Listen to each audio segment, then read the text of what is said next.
10辆小自行车，还有木枪，再买点乐器来。好啊，孙军同志，还要点什么呀？啊？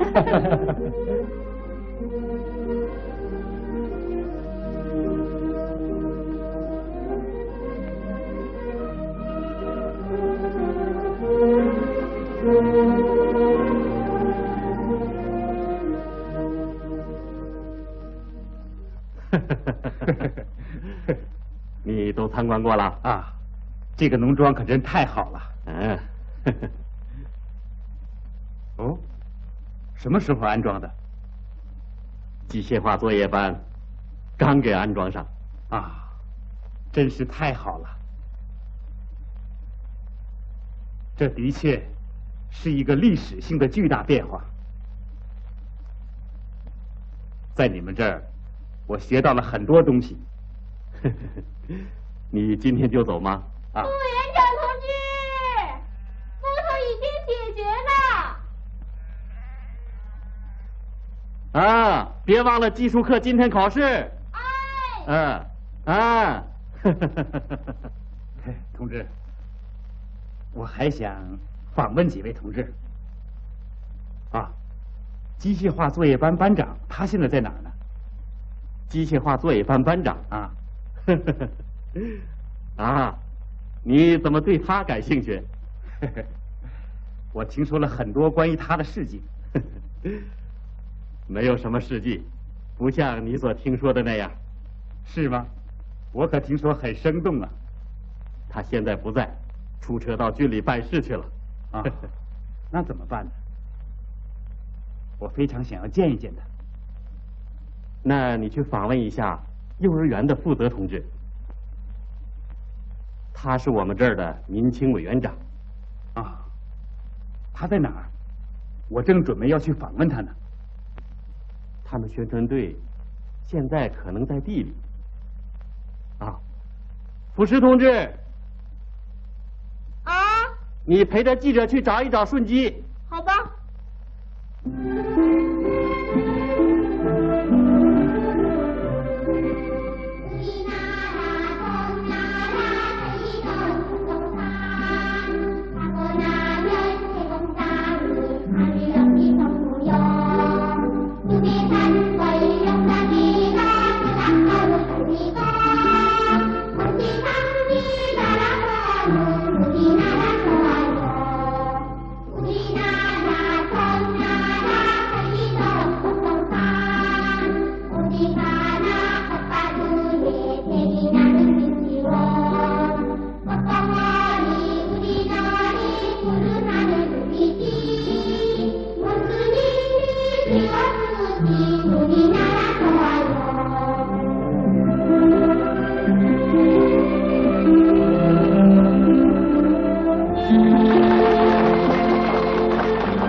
顺基同志，记者同志找你。一路上辛苦了。你好，打搅您了，想和您谈谈。好，给你苹果，给你，你一个，来，你一个。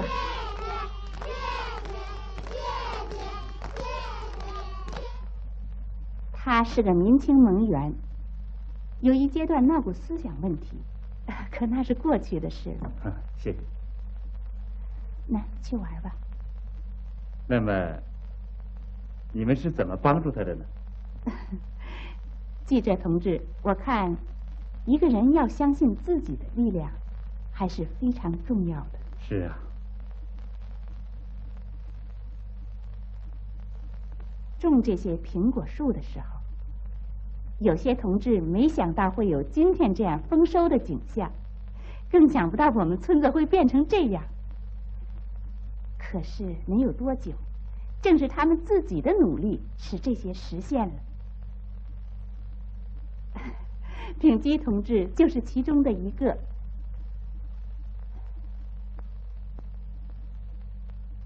那时候，他就一心想离开这里，离开生他和养育他的村庄，所以他没有一天不是。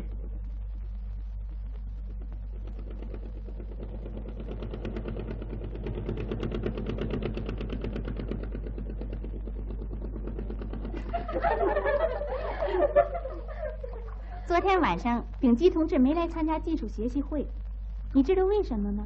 听说他昨天晚上因为头疼没来。我看他最近好像很不高兴的样子。听说他想离开这儿。我也听说了。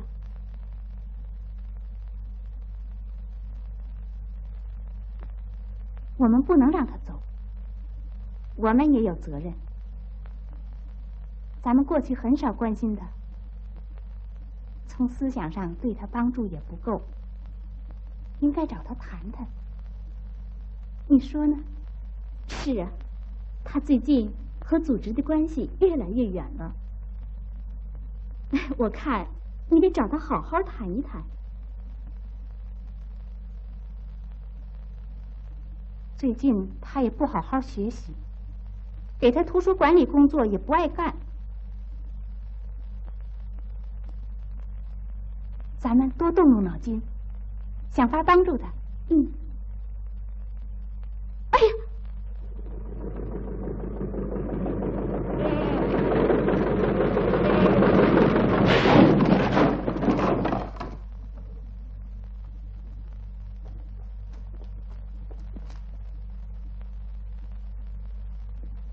哎呀，怎么回事？出什么事了？我说，你伤着没有啊，小伙子？怎么搞的，把苗圃的帐子都撞倒了啊？就因为这只羊。你这个惹事的家伙！哎，我真不知道你要想干什么。哎呀，怎么了？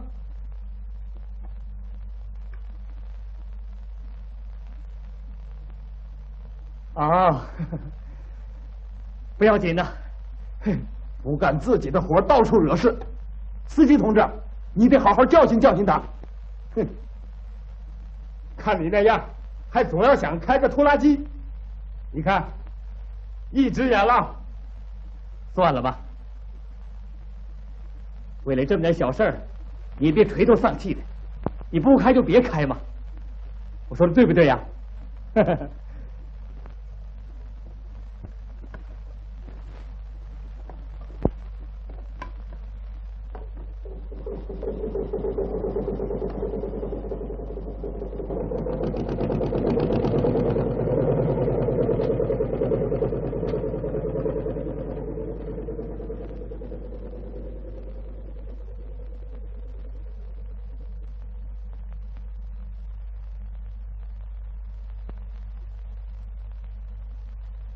哎，他这太能惹事了。我看呐，这回非得让他赔钱不可。哎，永山，咱们回家吧。永山，你的丙基又惹事了。什么？他开着拖拉机，把苗圃的帐子都给撞倒了。我看这回非得让他赔钱不可。你也应该好好教育教育你的儿子。书记他别发火了，还教训起人来了。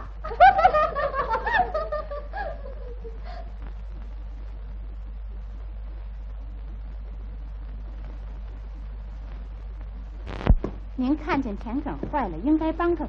我赌上，让他在那种自己的大麦。爸爸，我说你又怎么了？爸爸，您应该好好的跟永山大叔说，不应该唠唠叨叨的责备他。得了，我又不是民情盟员，用不着你来管我。您不能这么说。我怎么说不用你管，你少来插嘴。您和他吵不能帮助他，刚才对丙基也是，应该耐心说服，让他自己认识他所犯的错误。可您净跟他嚷，您这样做很不好。你说什么？用不着你来多管闲事，嗯？哎，别喊了，人家还以为我们吵架呢。走，回屋去。你这个爱叨叨的嘴，叫我怎么说你呢？应当知道自己的毛病，你怎么好跟人家吵呢？怎么着？照你这么说，他把苗圃的帐子都给撞倒了，我再鼓励他，你就高兴了？啊？你给我进屋待着去！你呀，哼！嘿，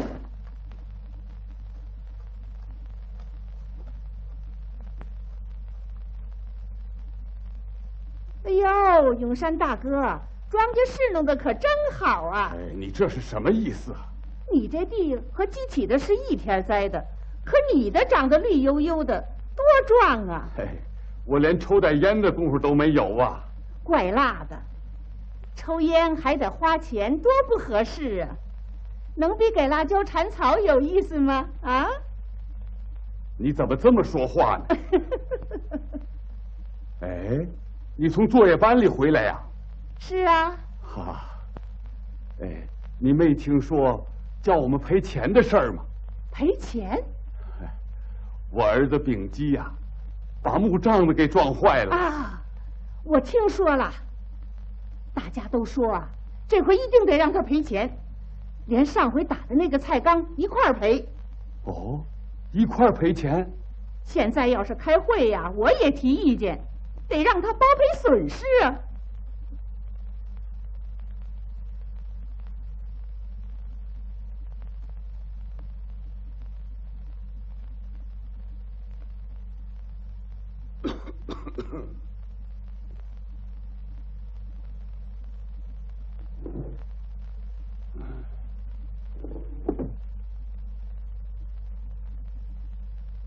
你还有脸在家里头坐着？哼！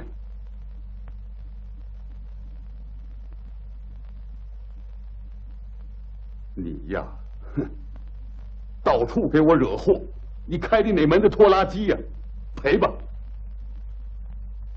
爷爷，你猜我拿的什么？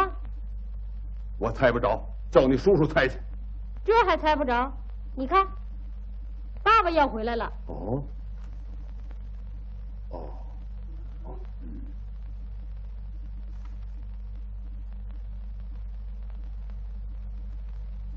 来，念念，快点，大声念念。我已复原，数日内回家。秉哲，电报从哪儿打来的？城里。哎，好极了！他一定是复员到工厂了啊！嗯，哦，你哥哥分配到工厂了？是啊，电报是从城里打来的。啊，成吉呀，咱们呐要到城里去住了。嗯，你每天都可以看电影儿。妈妈，妈，爸爸要回来了。什么？爸爸要回来了？嫂子，来电报了。哎，咱们呐要准备搬家了。这什么意思？我哥哥到工厂里去了。他叔叔，明天让你去开会。啊？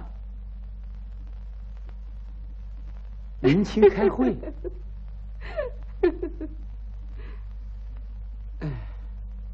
以上是本星期的工作计划。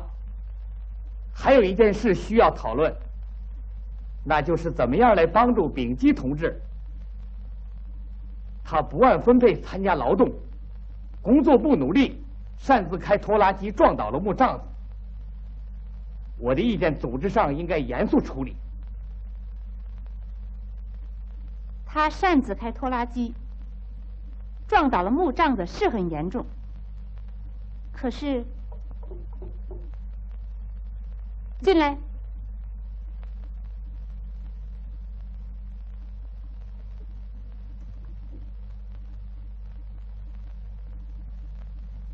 到隔壁等一下吧。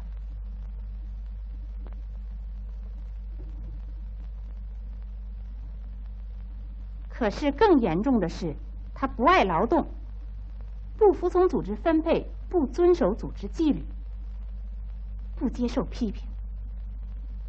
他把这次撞倒木杖子的原因都推到杨的身上，不从自己思想找原因。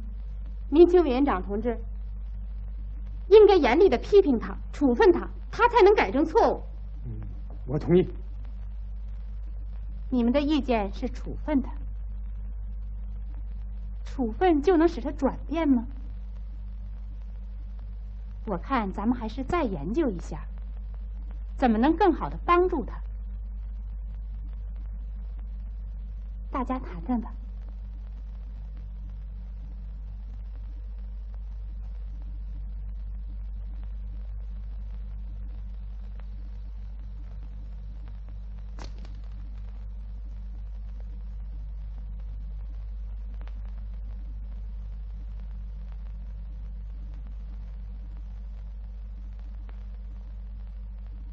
我们要热情的帮助他，不要对他冷淡。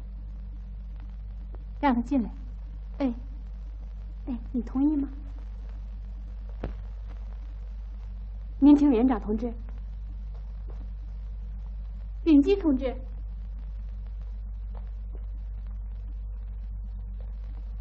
秉基同志，民情委员长他走了。真客气。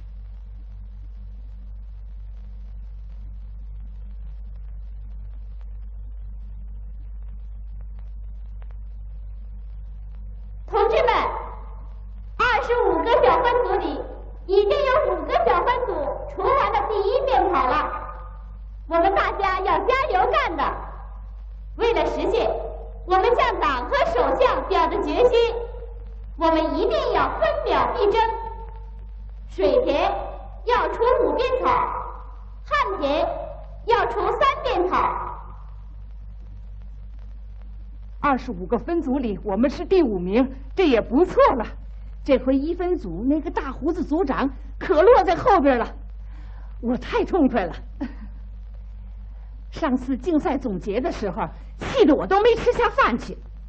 今天晚上我得吃2大碗面条，坐在组长跟前好好气气他。这个办法不错。成绩妈，成绩妈呢？成绩妈在这边地里除草呢。大娘，成绩爹回来了。什么？成绩爹？啊，真是回来了啊！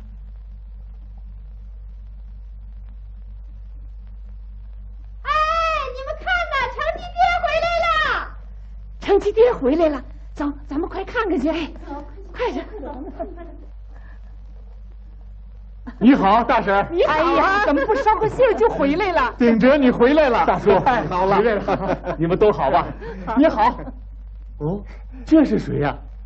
我是老朴家的小儿子，不认识啦？长这么大了。哎，你在前方立了不少战功啊！啊，太好了。太好了！是啊，秉哲回来了，咱们村可又多一个壮劳力呀！快回家看看去吧，家里人都等着你呢。快回去吧，成绩妈该多高兴啊！啊，快回去吧，走吧，快回家吧。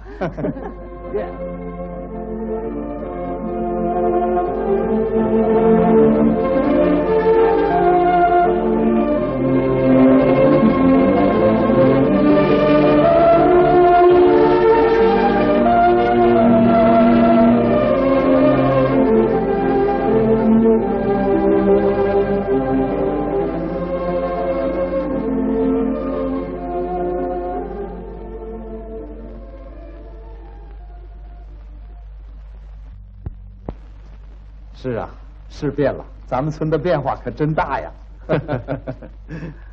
哎，你还没见着你爹吧？啊，他现在没在家，可能下地去了。还是那个老样子，他一天从早到晚1分钟也不闲，像个蜜蜂似的，总是忙着干活，真是不怕辛苦，可勤快了。是吗？他给集体干活也挺勤快，可给自己家干起活来，连觉都不睡了。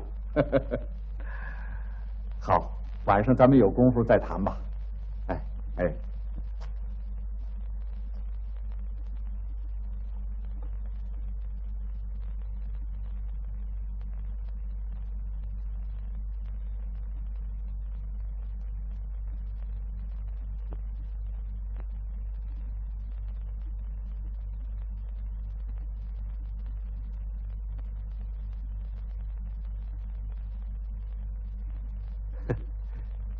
落后分子。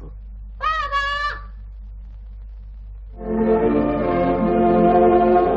爸，成吉，成吉，你都上学了？啊！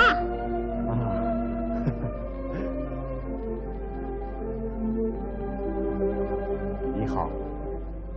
你辛苦了。你在家更辛苦了。爸爸，啊？你看表扬妈妈呢。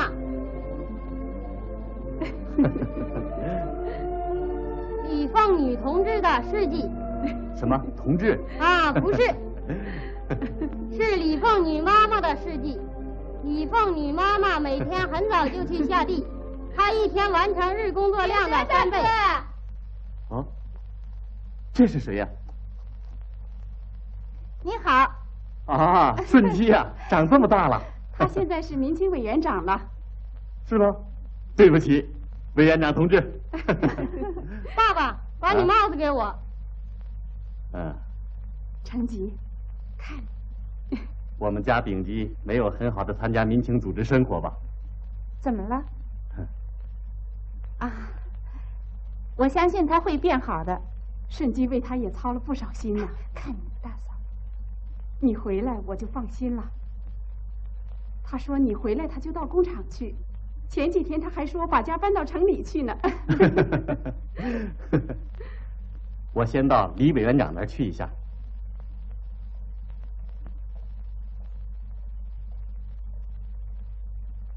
大嫂，你怎么不等秉德大哥到家就跟他说了？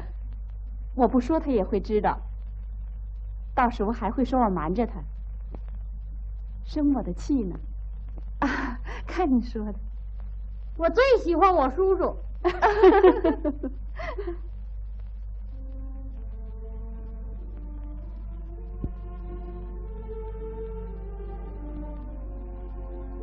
他给集体干活也挺勤快，可给自己家干起活来，连觉都不睡了。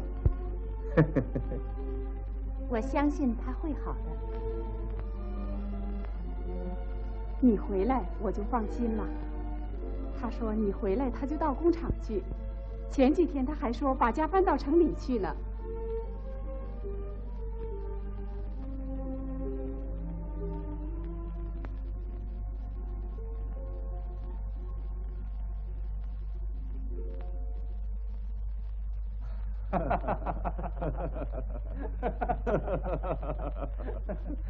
哎，好了，成吉呀，过来，叫爷爷好好看看。嫂子啊，成吉可真有意思。他说等他爸爸回来，他要当人民军，还让我教给他快点长大。爸爸，爸爸啊，你在部队里常看电影吗？当然常看。他是个电影迷。哼，妈妈，你看过《英雄李寿福》那个电影吗？爸爸，啊，你见过英雄李寿福吗？他真勇敢。没见过，可我知道他。成吉呀，可聪明了，知道的英雄人物事迹也多。哦，真的。等你长大了，参加人民军，也要跟英雄李寿福叔叔那样，啊？是。爸爸，啊，该开会去了。哎，我该找同学学习去了。哎，好。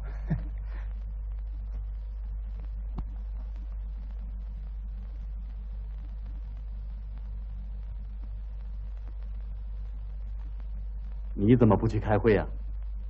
啊，哥哥，咱们赶快搬到工厂里去吧。工厂。我一直等着你回来，我是这么想的。咱们全家也搬到城里去住。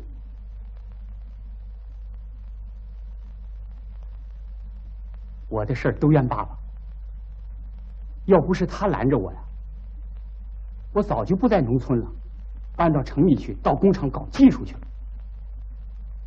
定基，你说什么？我是说到工厂，我一定是一个革新者。可在这儿能搞出什么名堂来？是这样，难怪人家议论你。你工作是为了搞名堂，你好好想想，这是什么思想？丙基同志，开会了。你开会去吧，别乱想了，快去吧。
赶紧走了。丙基同志，丙基同志，我要的那本书你给我带来了吗？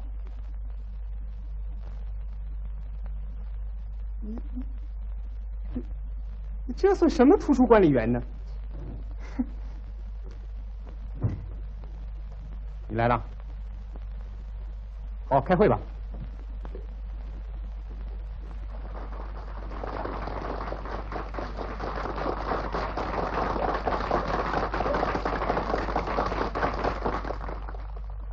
听说丙基他们校分组除草除的不干净，地里剩了很多草，所以他们得分少，又落后了。是吗？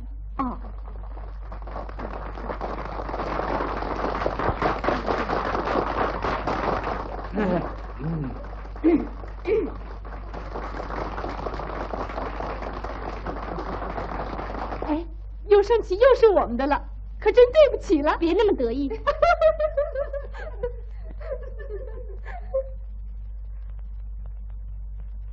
同志们，我们大家不能松劲儿啊！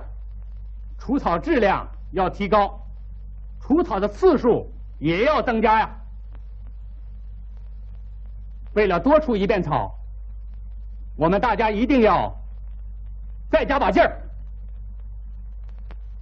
金日成首相在一次现场会议上曾经教导我们，要把兴修水利看作是技术革命的一部分，所以我们要找到水源，哪怕是多增加1滴水，也要用来灌溉我们的旱田。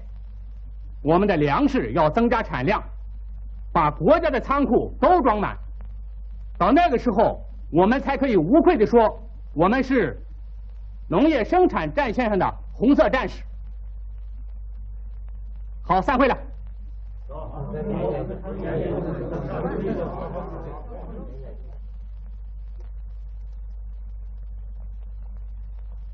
哎，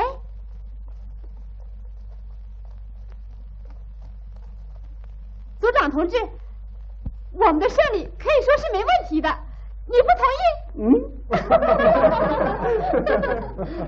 我说他大婶儿啊，这可真抱歉呐。你看看，你不羡慕吗？嗯，我看不见，我最近呐得了夜盲症了。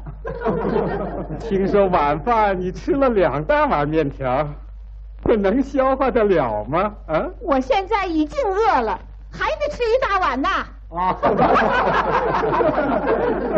好家伙，他可真能逗乐子，就连你这大胡子都说不过他呀。我现在还不认输，你先别高兴。这点小事算什么？不算什么，还不是因为你们，咱们小分组才输的。同志，你不觉得难为情吗？什么？行了，走吧。走。我们什么也不羡慕。对。爸爸。嗯。为什么别人总对叔叔有意见呢？啊？我不明白。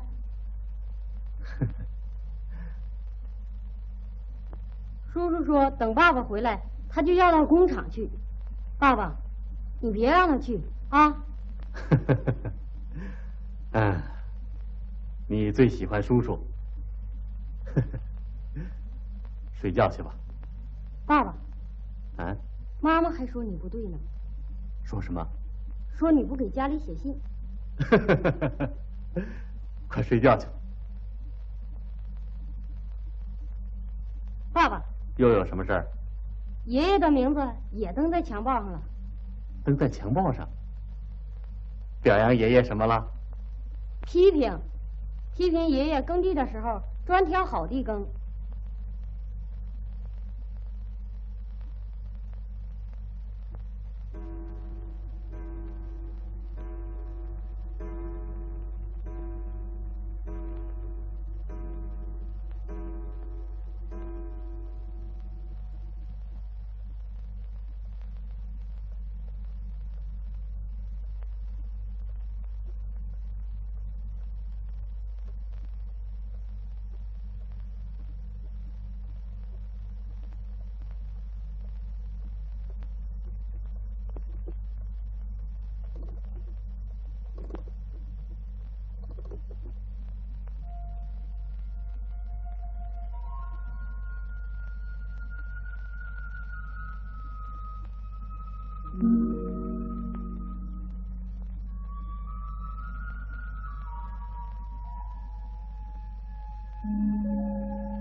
春美花啊，你的眼睛往哪儿看呢？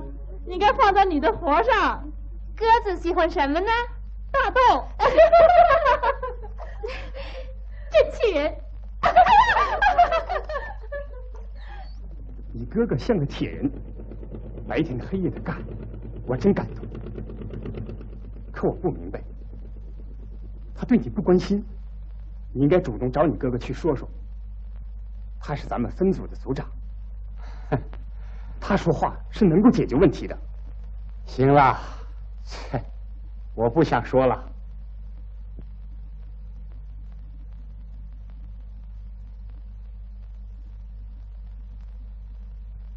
第1和第2分组已经开始在找地下水源了。同志们，如果地下水源能找到，首先可以灌溉那边20丁步的旱田，明年春天可以变成水田。这个计划，同志们怎么样？哎，这个计划不错呀。照你这么说，都变成稻田，那该多好啊！是啊，那就叫一举两得呀！啊！我看那边柳树底下可能有水源，挖挖看看。可以试试，就是。哎，眼下活这么忙，又那么大的工程，如果要是没有水，那不白耽误工了吗？哦，哪有那么多顾虑呀？这叫做保守主义呀！哎，说的对呀，等着水自己流出来嘛，那是保守思想。永山，你在这方面是很有经验的，你得发言呐。是啊，大家有什么意见提提吧。永山大叔，快说说吧。永山呐，别写了，怎么想着就怎么说吧。啊？我们青年人要求打冲锋，抓紧干，快找出水源来。好，对，我敢干。3分组先开会，哎，秉基，你还有个魂没有啊？现在是1天等于10天，看看你年轻力壮的，你还想怎么的？你白长这么大个个子了，真够呛。走吧。哎呀，什么时候才能懂事？现在咱们全村人都动员起来，投入了抗旱。您先把园子里的活放下，别总是龙自留地了。你也跟着大伙儿一块儿去打井吧。我们也为打井的事开会了。他叔叔，年轻也开会了吧？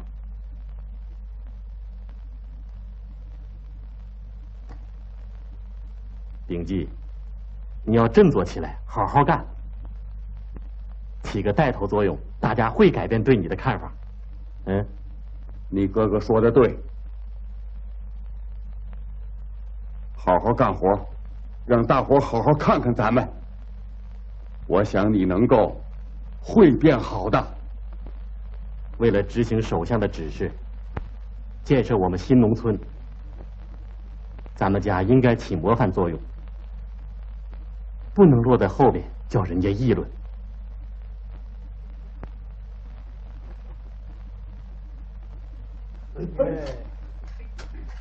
加油啊！加油啊！哎，加油干啊！快干！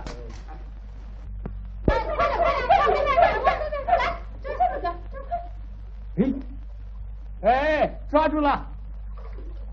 哎，哎呦！哎，快点干呐！你好，老爷爷。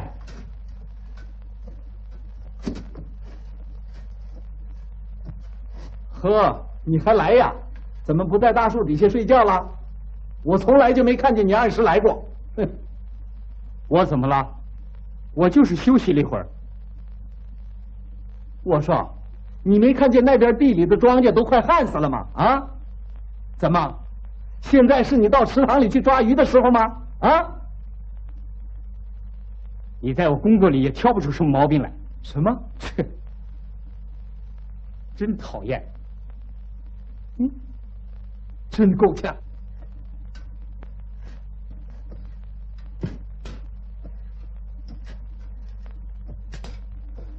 来，给我。哎，你怎么到这儿来了？我愿意在哪干就在哪干。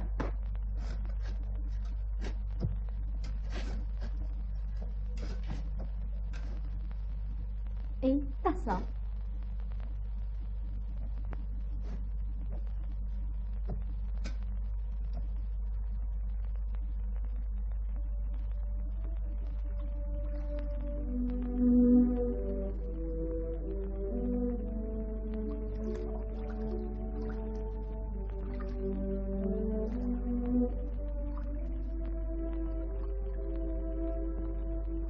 程吉他叔叔最近情绪很不好，你跟他谈谈吧。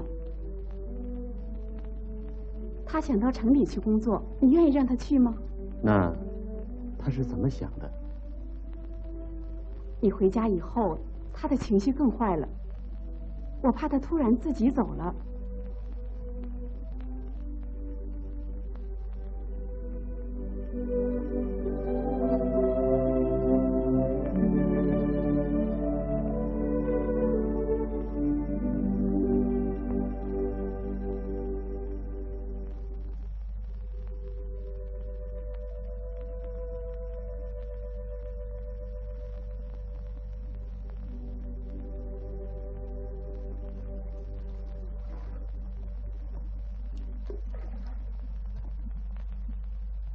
我不知道我弟弟秉基是这样不听民情组织的教育，所以我们工作开展的不好。我们希望你帮我们关心秉基同志的思想进步。面党委也非常关心他的进步。我不知道怎么办，只有把真实情况告诉您。你能告诉我这些太好了，我们共同帮助他。哎，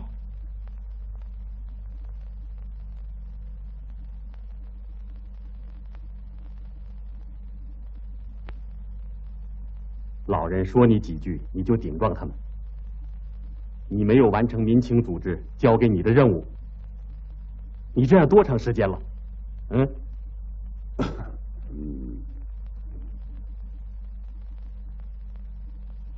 你不学习，也不愿意过民情的组织生活，你的思想长锈了。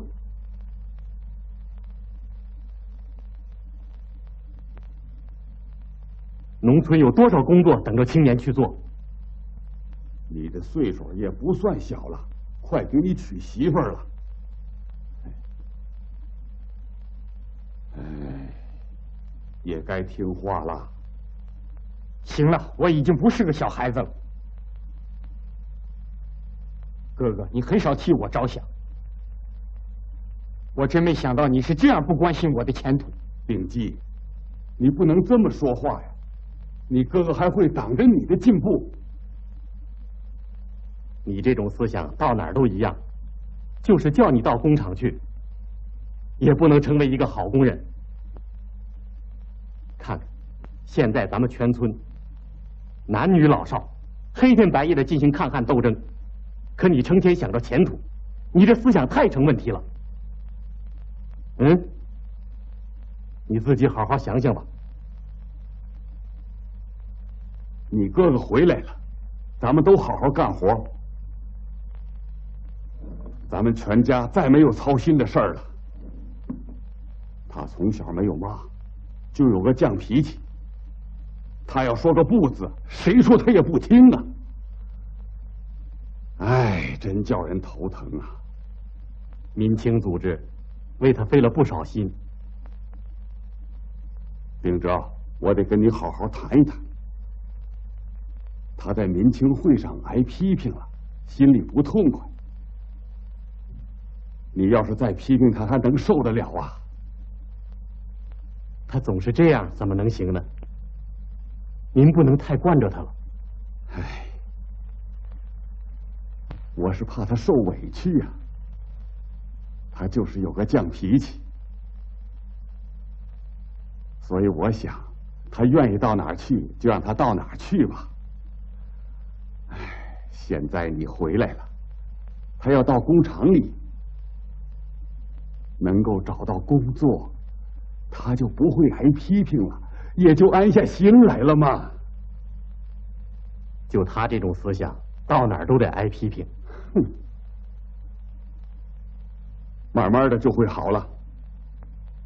你是参过军的人了，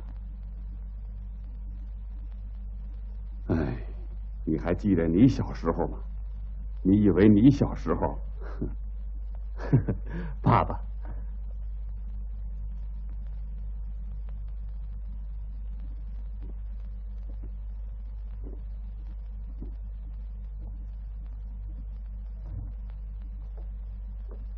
啊，是你，有事吗？等我很久了吧？坐下。是啊，请你给我开个件信。啊，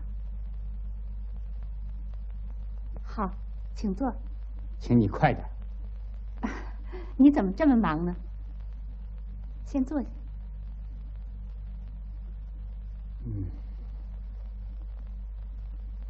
你愿意这样生活下去吗？你再想一想。可真有意思，这么多人在关心着我。什么？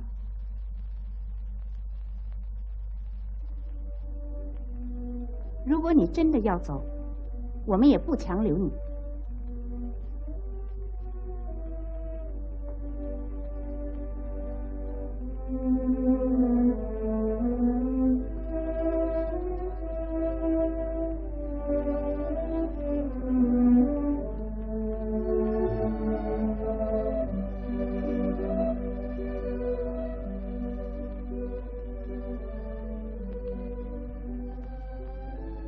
可是你要知道，无论到哪儿，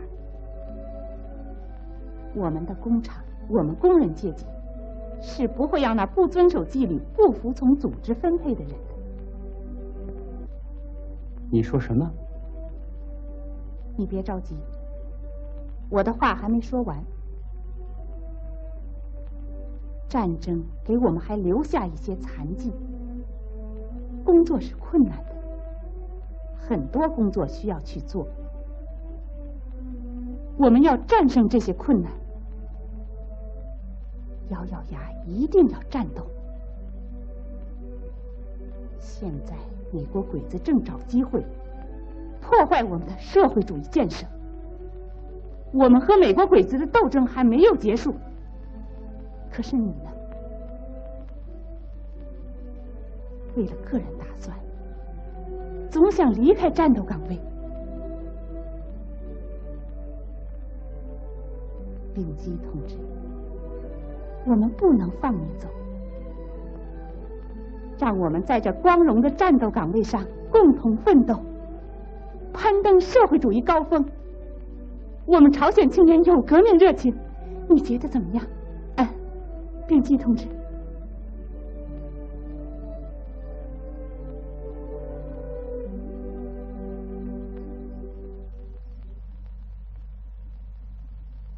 从那以后，丙基就觉悟了，他工作的很好吧？不是这样的。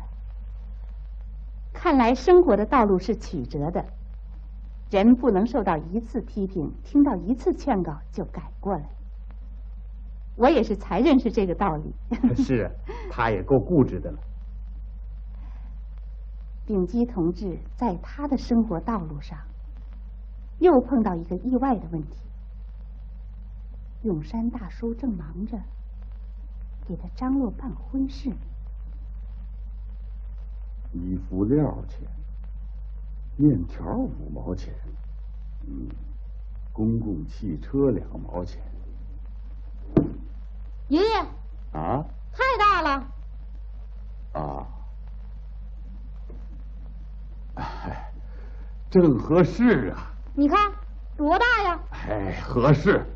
看多好看呢！哎，快去吧。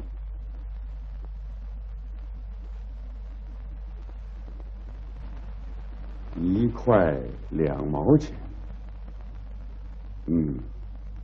再加上1毛。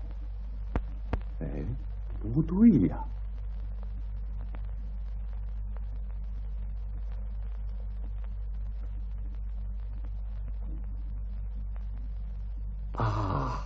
对了，我还喝了一杯酒呢。爷爷，你笑什么？啊，算对了。妈，哎呀，你看，太大了，把喝酒的钱忘了算。让我看看。来，你看看。哦，那是给程吉爹买的衣服料，这是给他叔叔结婚穿的。真好啊！哎，对了，来，你看看，就是这个姑娘。是啊。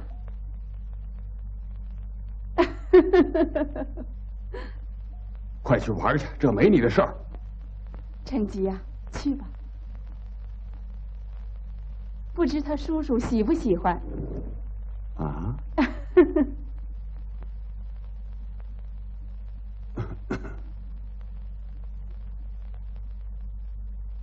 他叔叔。啊？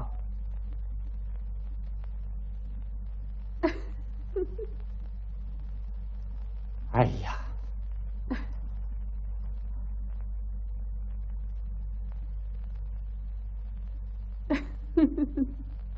你喜欢吗？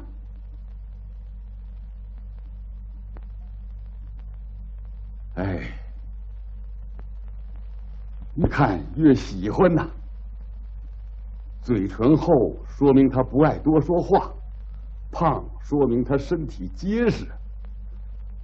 听说去年他挣了600公分啊，600公分啊！哎，1公分3公斤半米，这就是2吨多粮食，另外还有现钱。行了，您别叨叨了，我不想结婚。看样子，你想找个好看的姑娘啊？一个女人，她能劳动、孝敬父母就行啊。哼，好看的脸蛋能出大米吗？你如果要是不反对，这个月底咱们就办喜事儿，啊？我们快点把她娶过来，好挣工分啊！哎，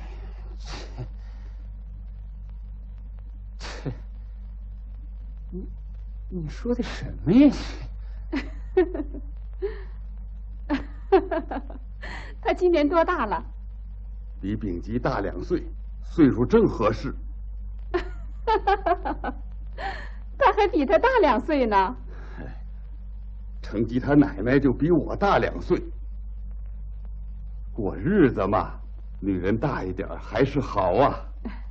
看样子，他叔叔不大愿意。嘿，在他爸爸跟前，他能说愿意吗？我知道他不好意思说，嘿，你说对吧？等程吉爸爸回来商量商量，赶快定下来吧。来呀！你干什么？你知道丙吉最近为什么听话了吗？是啊，他比过去老实多了。他要娶亲了，真可笑。哎，这有什么可笑的？哎，你想一想，他当着新媳妇的面挨批评那个样，那他也不能总像现在这样挨批评啊。听说他哥哥好好把他训了一顿。听说丙吉他爹要给他娶的那个姑娘，去年挣了600公分呢。哎呀，听说呀，他还比他大2岁呢。呀，大2岁啊，那一定是永山大叔做的主。他不是看上了那个姑娘，是看上分了。是那600个公分啊，把他给吸引了。你们说这些有什么意思？怎么？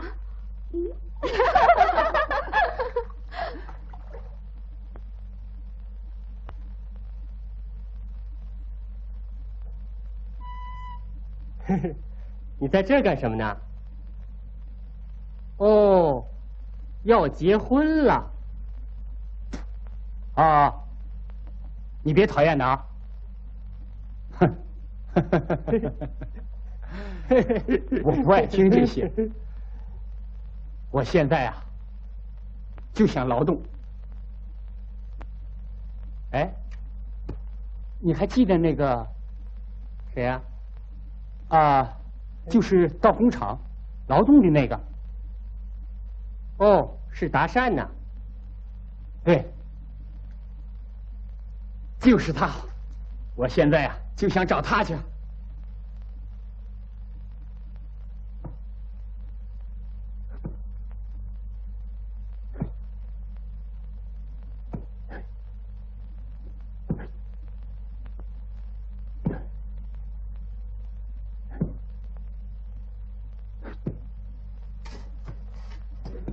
快呀！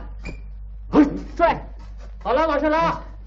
好嘞，往上拉！快点，快点拽，快点拽！好好，同志们加油干呐！好，加油干！快！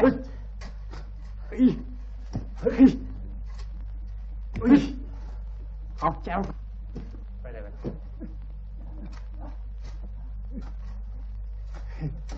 点！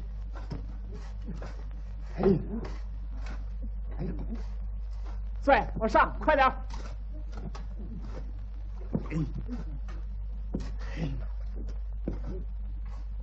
秉基又到哪儿去了？听说到郡里去了，到现在还没回来呢。他在这儿干了几天，我以为他变好了，谁知道老毛病又犯了。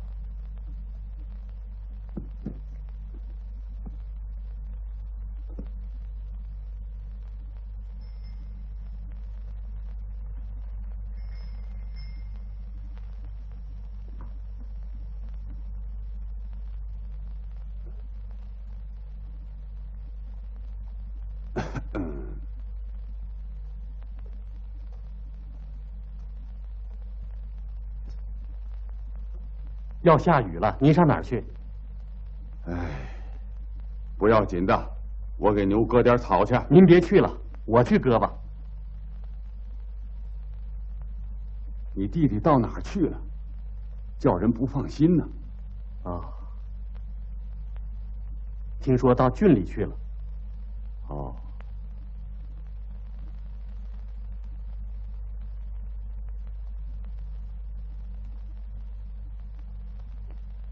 等他回来，你跟他谈谈，我想他会明白过来的。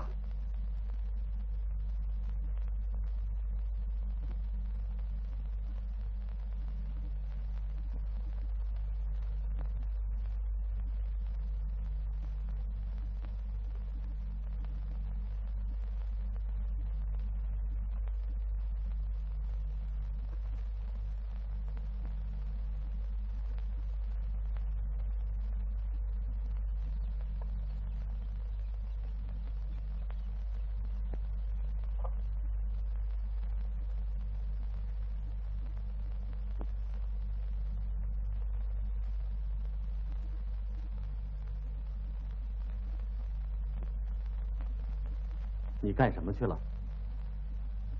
嗯，去办点事儿。办事儿？你走的时候怎么不说一声？爸爸为你挺不放心的。有什么不放心的？你说什么？有什么不放心的？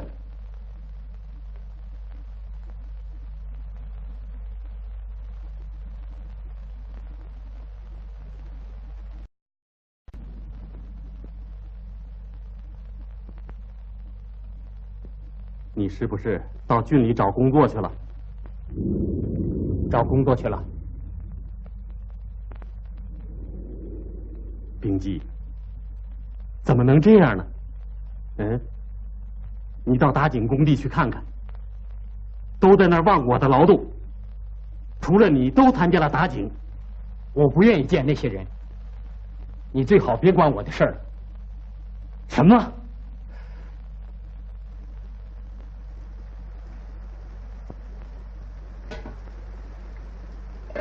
你到底想干什么？哥哥，你不知道关心我，你为什么总留我在这儿呢？你知道大家怎么说我吗？我不愿意让我的青春浪费在这儿。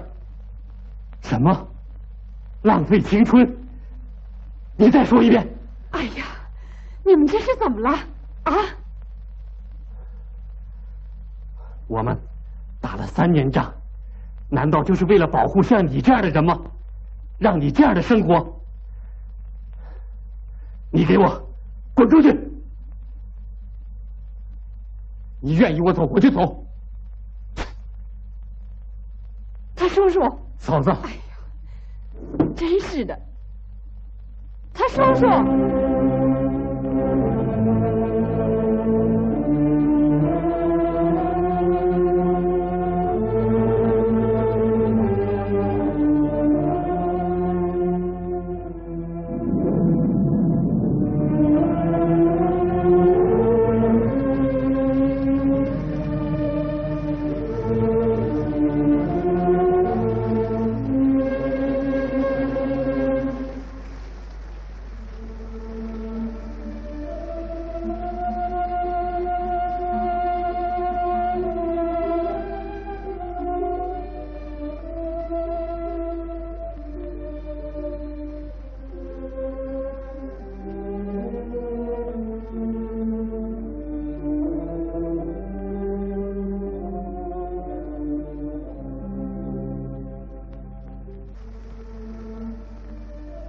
秉基，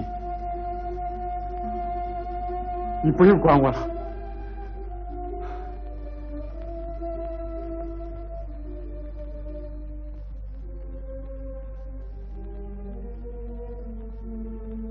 秉基，不能忘记过去呀。那些苦日子。永远不能忘记，在旧社会里，咱们家没有1寸土地，家里穷的没有饭吃。那时候，你瘦得皮包骨，饿得你哭着跟妈妈要奶吃，妈妈流着眼泪。哄你别哭，把你紧紧抱在怀里，这情景好像就在我的眼前。今天，首相分给我们土地，让我们过上幸福的生活。秉基呀，我们应该加倍努力，可你要离开这儿，这不对呀，弟弟。我想，就是死100次，也报答不了首相山一样的恩情。我错了，哥哥。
出水来！出水来！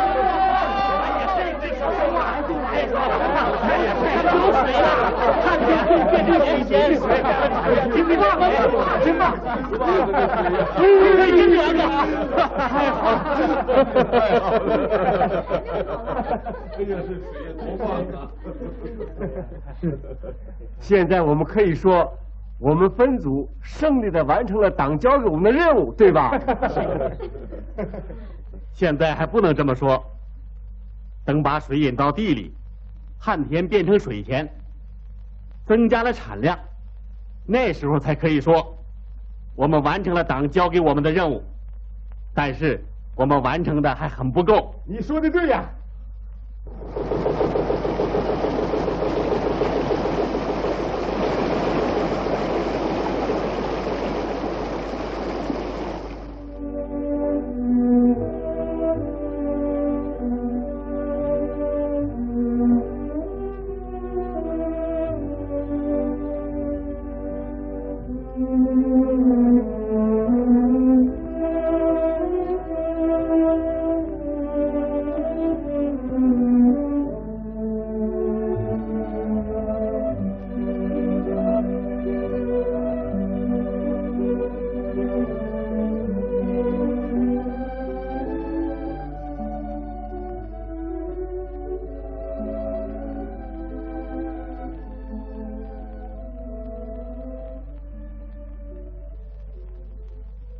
丙基同志，今天晚上民情开会，请你参加。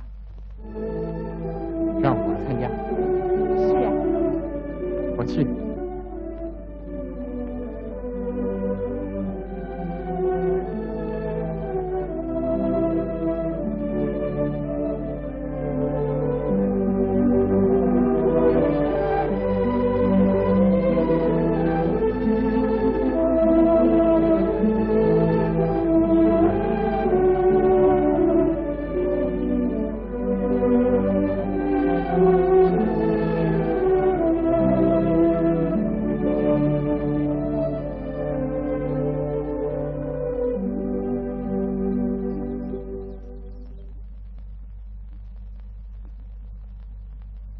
已经10年过去了，那时候我是多么高兴看到丙基同志的进步，那时候的情景，现在好像就在眼前。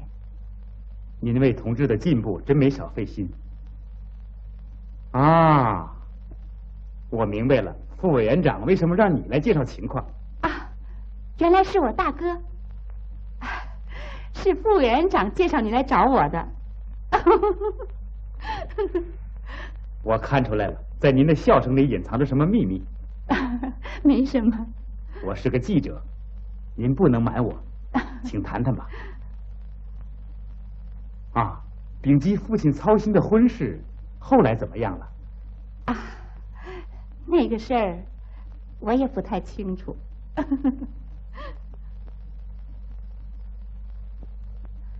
那是他爸爸，您去找他谈谈吧。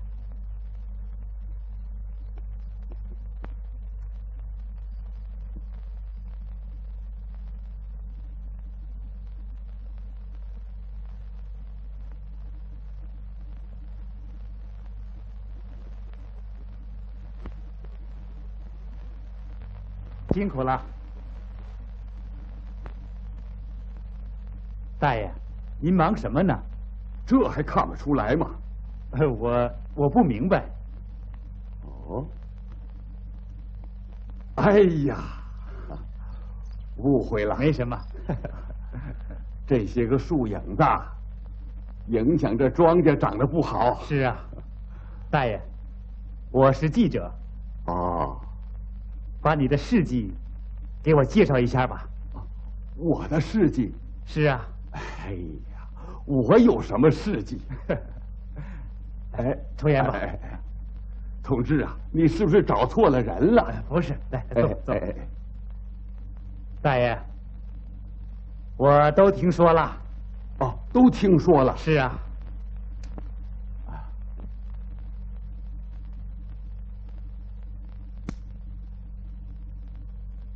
哦，哈哈哈哈哈！哎呀，他们都管我叫个人利己主义呀！哎，那是过去的事情了。现在一提起来，我还脸红呢。我跟你说实在的吧，利己主义我还有点儿啊。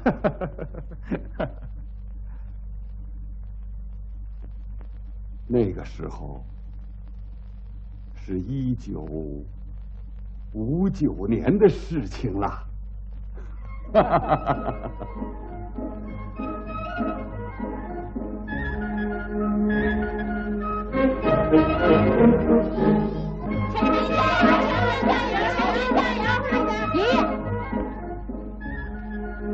快点！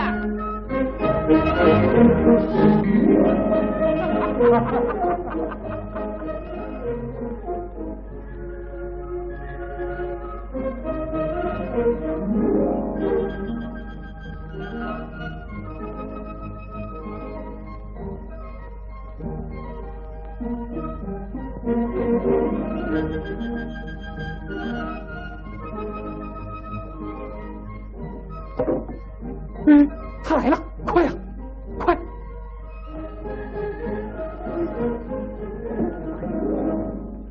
哎，你干什么呢？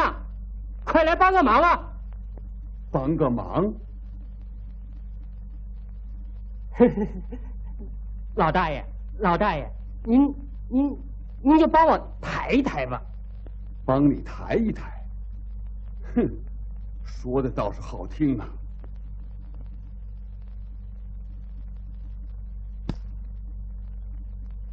为什么砍我们家的木头？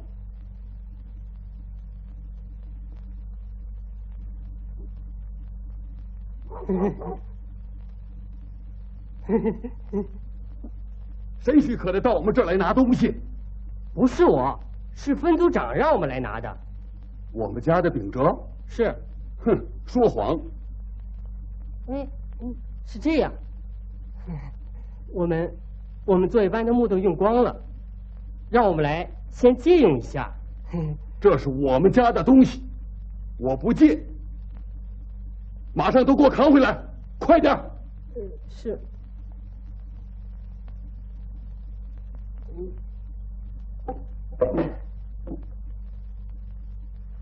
都给我扛回去。是。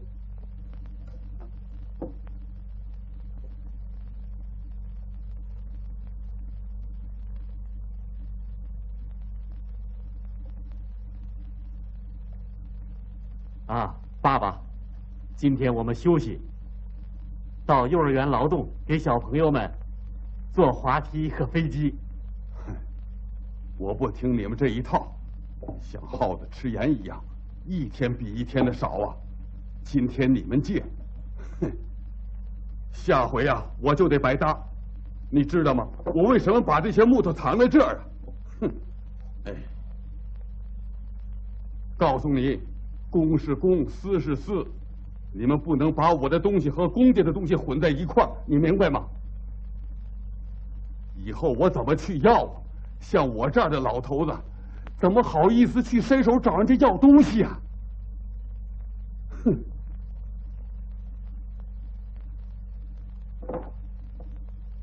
您现在也用不着，我看就给他们用用吧。别废话，你们快去干活去吧。爸爸，您不能只顾自己呀，应该互相帮助，他们急需就给他们吧。现在幼儿园做玩具缺木头，咱们也不能看着不管呢。你把家里的房柱子快给拔走了，哎呀！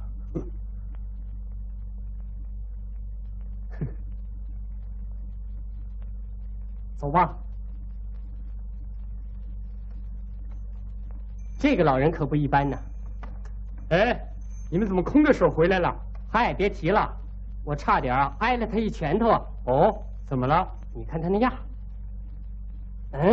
你说什么？你赶快给我放下！这是我家的木头，是谁让你们来拿的呀？啊！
我说永山呐，我听说昨天你把大猪卖了，哈哈，到今天还没给我钱呢。哎，我不是跟你借钱，你也不能让猪圈老空着呀。哎，快去抓个小猪吧，我昨天还买了一只。哎，听说过几天还要分呢。哎，别听那些了，快去吧，不然抱不着了。哎呀，我得快点挑一个呀，要不然我就捞不着了。哎，你给我看着点，我就去啊。嗯。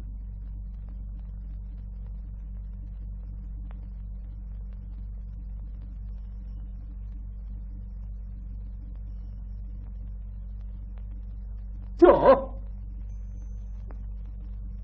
大叔，我爸爸到哪儿去了？他走了一会儿了，不知道他干什么去了。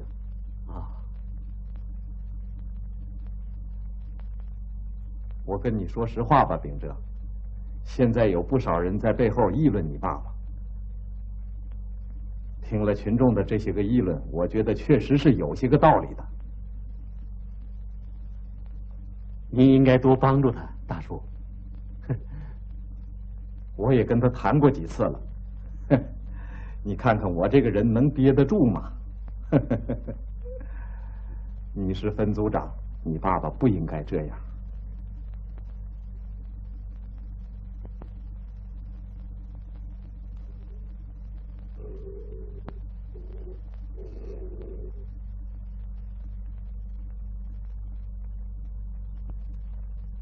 驾，秉哲，该回家了吧？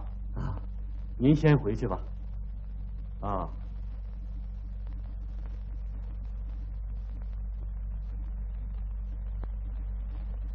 连一只都没有了，是吗？是啊。那您从这儿抱一只去吧。哎呦，那个手紧的老头子能答应啊？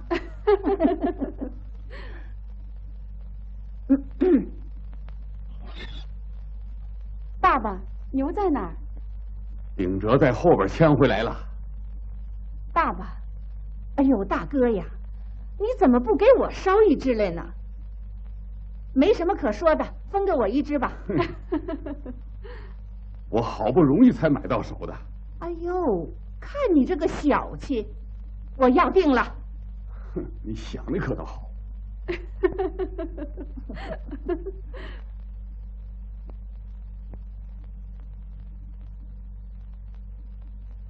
驾，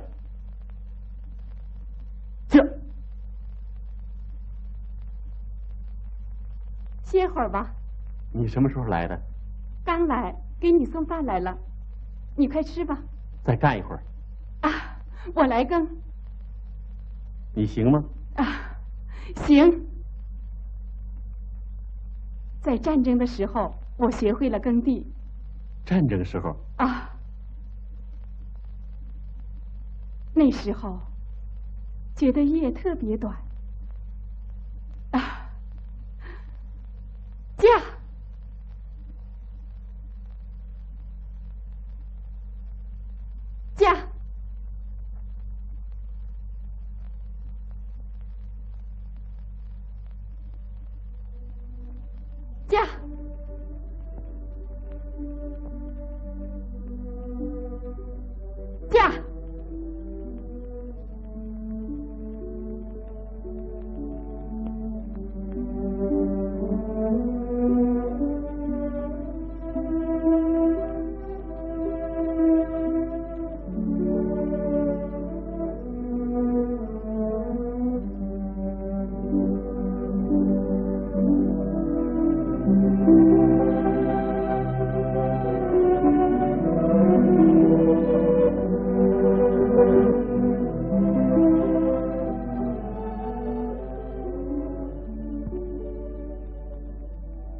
嗯，你耕的真不错，比我耕的还好呢。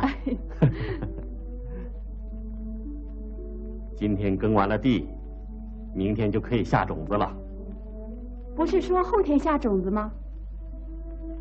我看这天要下雨，应该抓紧时间。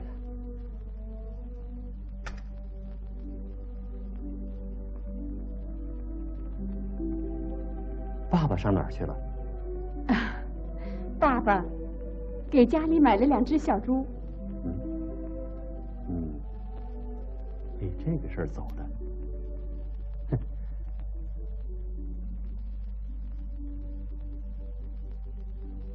哎，你得帮助爸爸呀。老人有旧思想，都在议论他，咱们得帮助爸爸进步。是啊，我也知道爸爸有的时候做的不对，可我也没帮助他。你是个党员，我也是党员。入党的时候，我们宣过誓，为了保卫党，可以献出生命。现在连爸爸都帮助不过来，还算什么党员呢？我们一定想办法帮助爸爸克服旧思想，让他树立起工人阶级思想，和我们一块儿前进。对。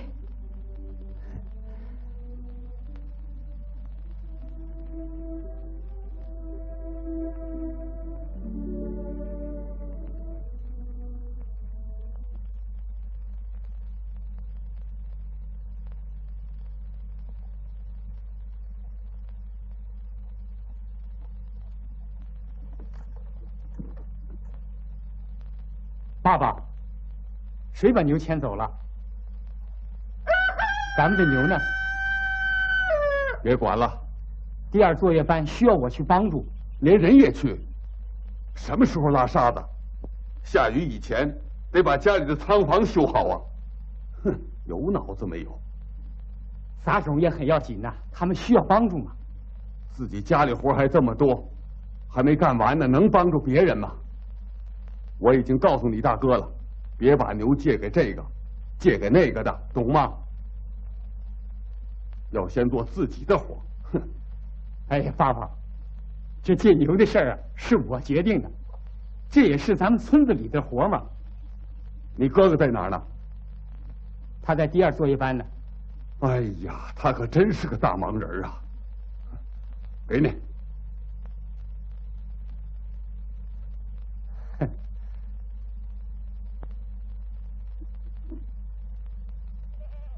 哎，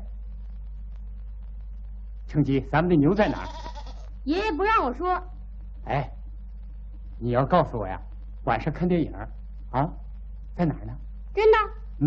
来。真的？一定了。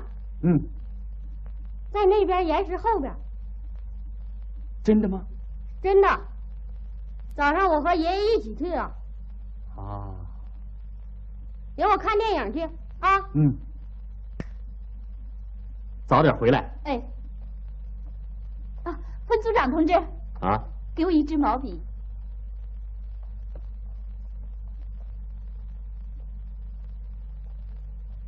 我说秉哲呀，你怎么不去干活啊？你没看这天马上就要下雨吗？这要是下了雨，把粮食都浇湿了，你说怎么能够把它晒干呢？爸爸，快回家吧。我要不提醒你，就得出大乱子。俗话说，小心没大错。以后什么事跟我商量商量。对了，爸爸，把咱们家的小猪崽儿给招娣大婶一口吧。什么小猪崽儿啊？哼，你怎么提起小猪崽儿的事儿了？咱们家养1口就行了。我是个分组组长，你得给我留点面子。哼，瞧你说的。哎，我死了，把东西都拐到棺材里去啊！什么东西不往家拿，光往外运。爸爸，您知道招娣大婶是个烈属，咱们不帮助她，还叫别人去帮助她。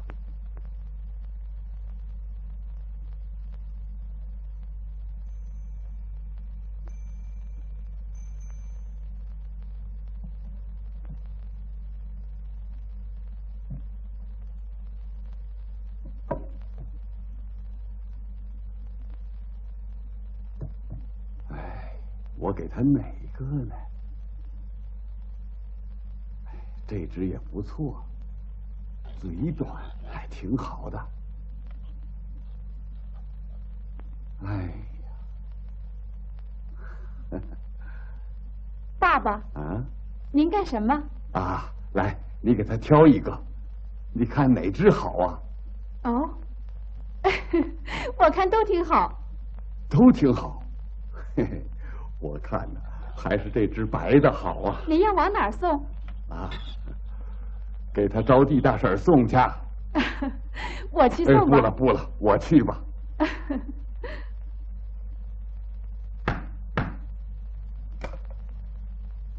修好了，抱一口去吧。好。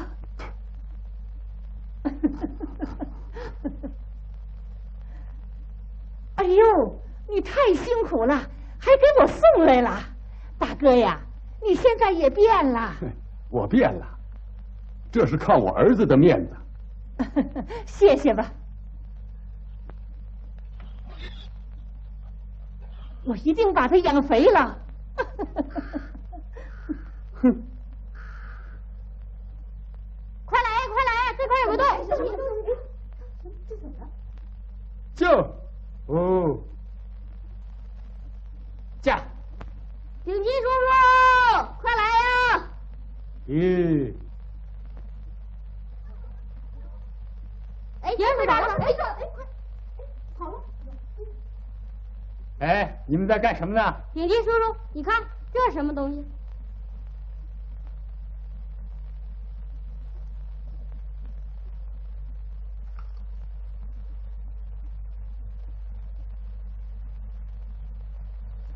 快点！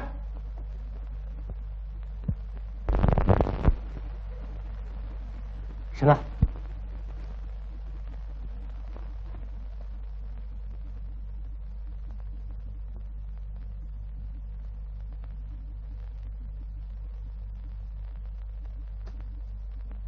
是什么？我看看。你看，是不是地照？嗯，像是地主的地租账。嗯，这一定是地主往南朝鲜逃跑的时候埋这儿的。像，这是什么？一定是账本。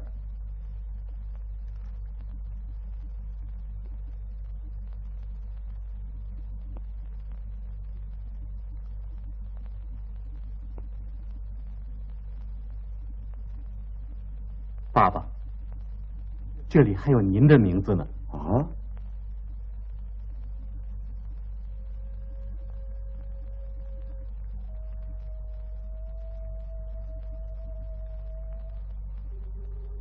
金永山，3块钱。今天我看到了这笔血泪账，我想到了你爷爷他在万恶的旧社会，让地主把血都吸干了，病在家里，连一副药都吃不起呀。临死以前，他一次一次的嘱咐我，他说我死了，你们好歹的把我埋了就算了，可千万别借债。你们要是找地主借债，就会家破人亡，祖祖辈辈还不清啊！可是我这做儿子的，不管怎么样，总得买口棺材，好好埋葬你爷爷。你爷爷在世的时候，我连点糖水没孝敬，我就向皇地主求了1天，才借了3块钱的。唉，做梦没想到，你爷爷说的对，就是这3块钱把你妈妈给逼死了。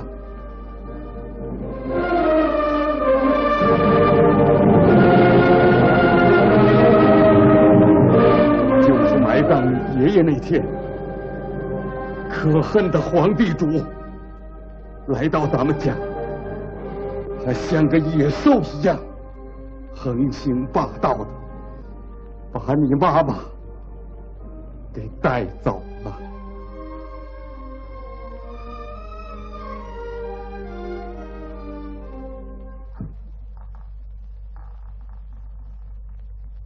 我死说活说的也不行，逼着你妈妈给他家干活，还他那3块钱的债。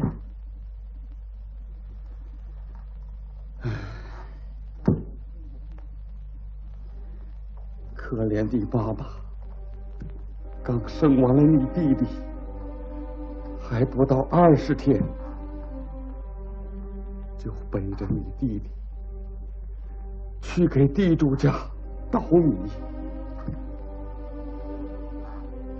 当时把我的肺都要气炸了。这笔阎王债还也还不清啊！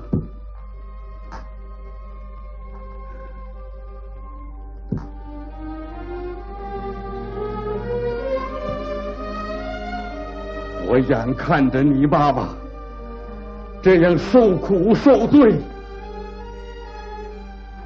你妈妈吃不饱，脸都肿了，还得从早到晚咬着牙给皇地主家干活啊！可有什么办法？有一天，他又累又饿，实在支持不住了，他就昏过去了。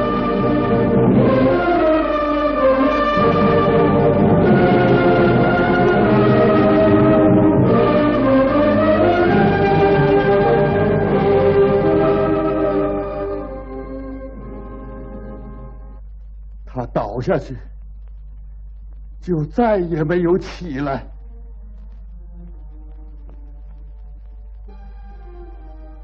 他背上还背着孩子，这孩子就是秉基。你妈妈怀着仇恨死去。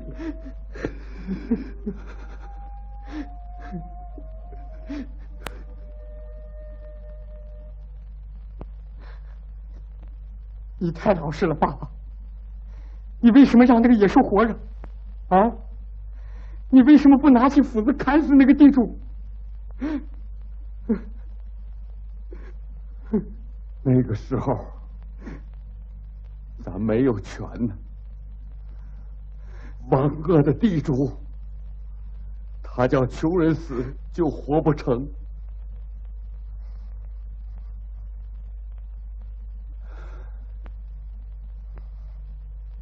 一想起旧社会，就像黑夜一样，我就……可是爸爸，您好像把过去都忘了，啊？我怎么能忘呢？要是没忘的话，怎么能是这样呢？您只管自己，都快变成自私自利的人，你想这样做对吗？要像您这样生活的话，我们的国家会变成什么样？我过去有一阶段思想糊涂，一心想离开农村到工厂去。我一想到这些，我心里就很难过，觉得对不起党。爸爸，您应该多关心集体啊！要像您这样生活的话，怎么能够报仇呢？现在的阶级敌人还没有消灭光啊，爸爸。丙基说的对呀，祖国的南半部还被美国鬼子霸占着，那些可恨的地主还在欺压穷人，那儿的生活比过去还苦，要吃没吃的，要穿没穿的，不是妻离子散，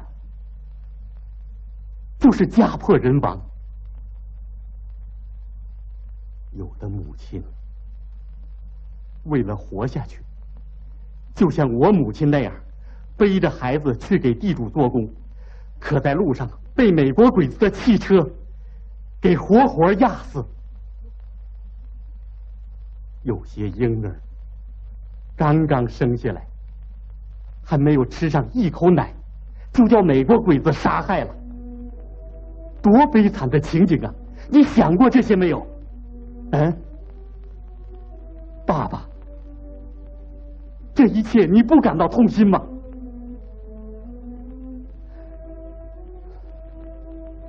首相教导我们要团结一致，互相帮助，把我国建设的繁荣富强，才能赶走美国侵略者，解放南半部的兄弟姐妹。所以，我们应该关心集体，不能光顾自己的家呀。爸爸，我们不能忘记过去的阶级苦，我们要革命化。首先应该从我们家开始。我们家的家长是父亲，父亲走什么道路，对他的子女影响很大。要是我们家不革命化，我这个分组组长怎么能领导大家共同前进呢？只有我国人民都过上好日子，才能有我们个人的幸福啊！爸爸，首相给了我们美好的社会主义村庄，我们应该让它像鲜花一样盛开。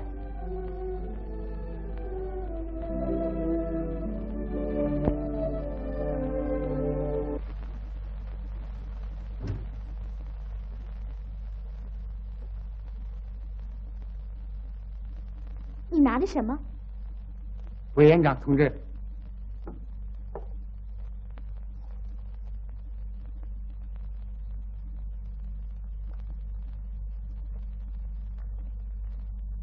这是地主的变迁账，这里面有我们父母的血泪史。现在我才懂得这是什么。我们不应该忘记过去的生活，我们要懂得今天应该更有意义的生活。所以我建议民青组织应该向大家介绍一下，我们要进行阶级教育，使我们永远不要忘记过去的阶级苦，更加热爱今天幸福的生活。你的想法非常好，我们召开一次民青盟员会，用这些给大家上一堂阶级教育课。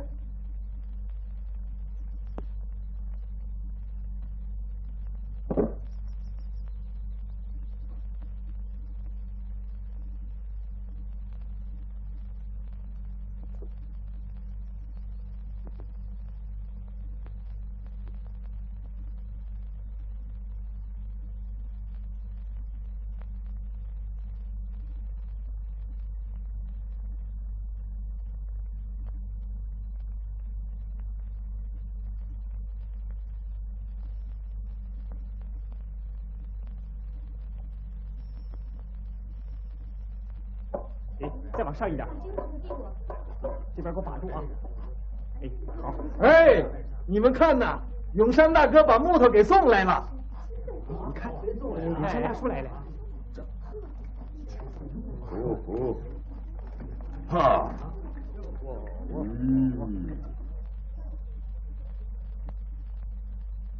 你们看什么呀？快卸车吧！大叔你好。哎。大叔，真的送来了。快抬木头吧！来了。永山大哥，哎，喝点水吧。哎。永山大哥，看这些孩子。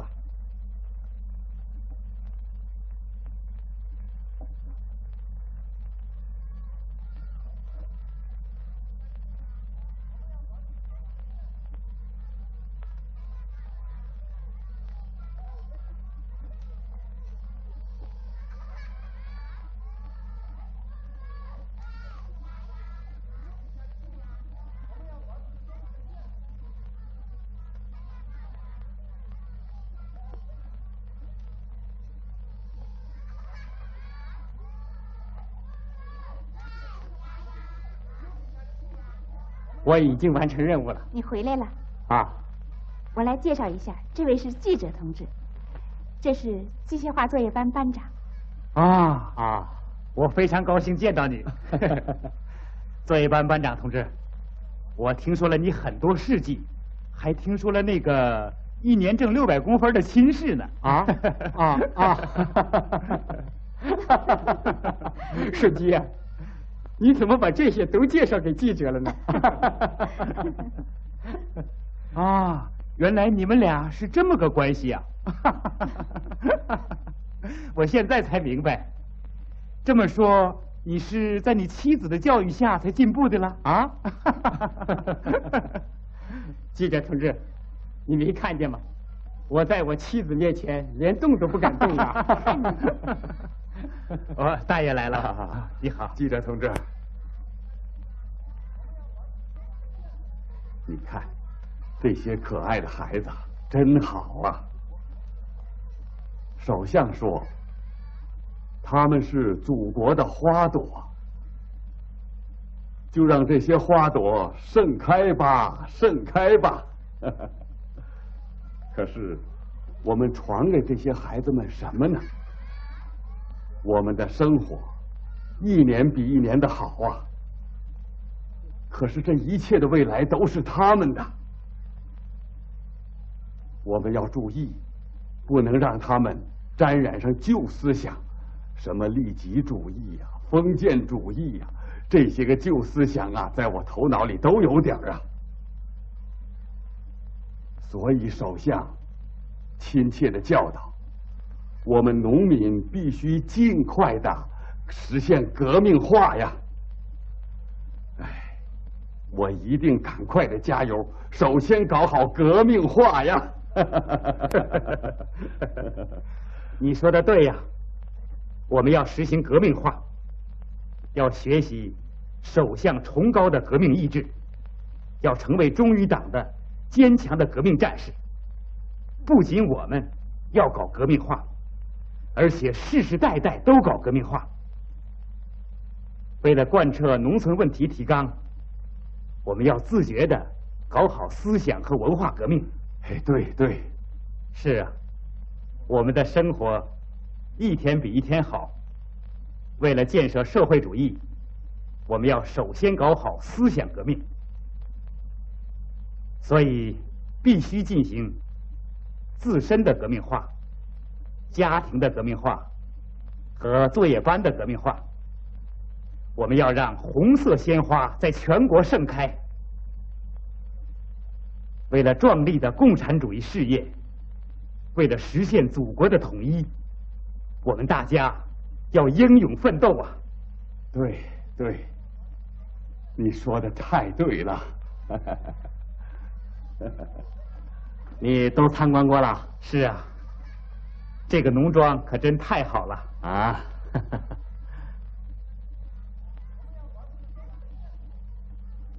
你好。你好。咱们乘机来信了。哦，乘机来信了。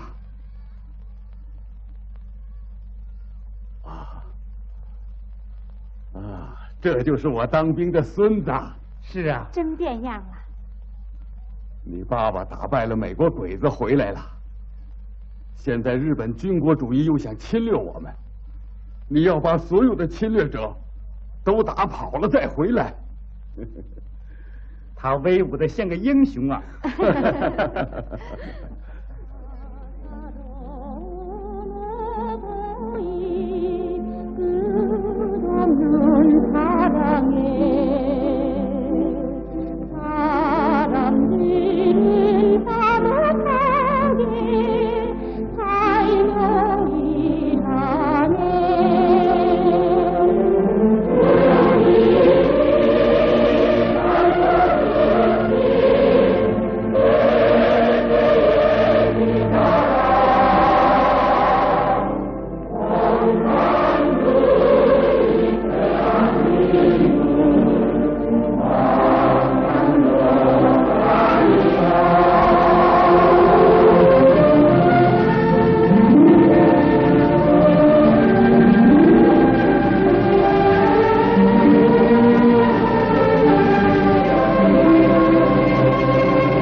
我们共同帮助他。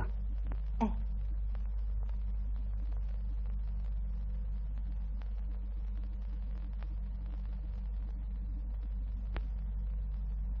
老人说你几句，你就顶撞他们。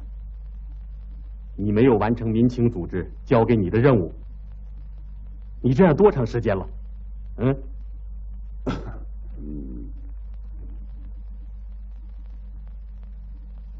你不学习，也不愿意过民清的组织生活，你的思想长锈了。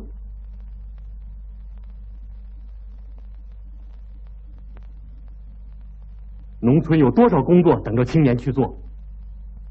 你的岁数也不算小了，快给你娶媳妇儿了。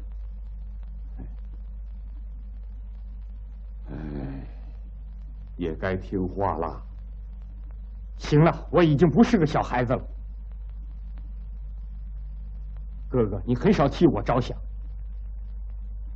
我真没想到你是这样不关心我的前途。秉基，你不能这么说话呀！你哥哥还会挡着你的进步。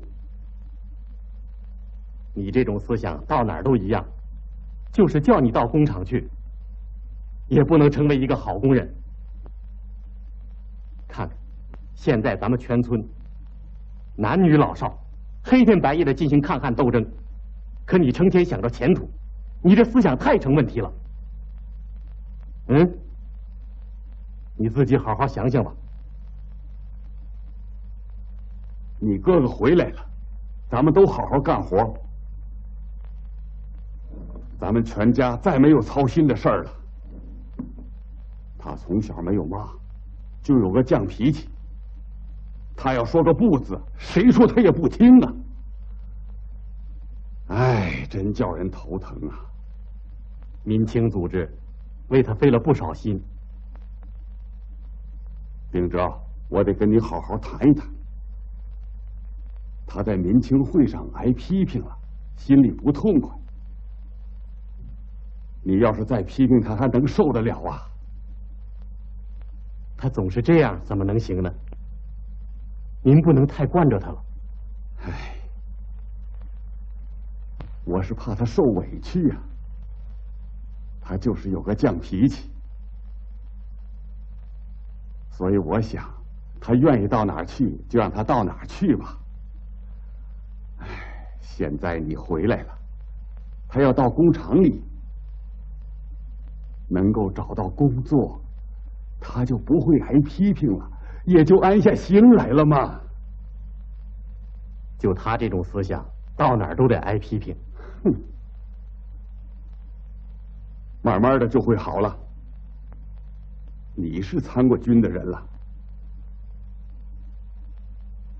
哎，你还记得你小时候吗？你以为你小时候？爸爸，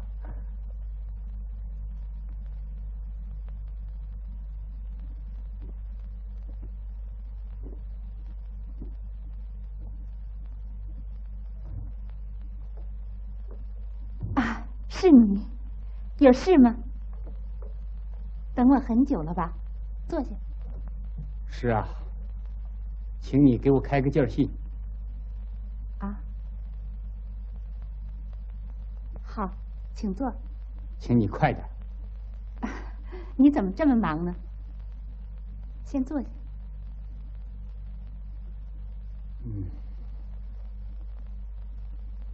你愿意这样生活下去吗？你再想一想。可真有意思，这么多人在关心着我。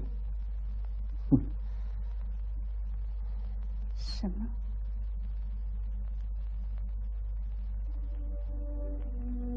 如果你真的要走，我们也不强留你。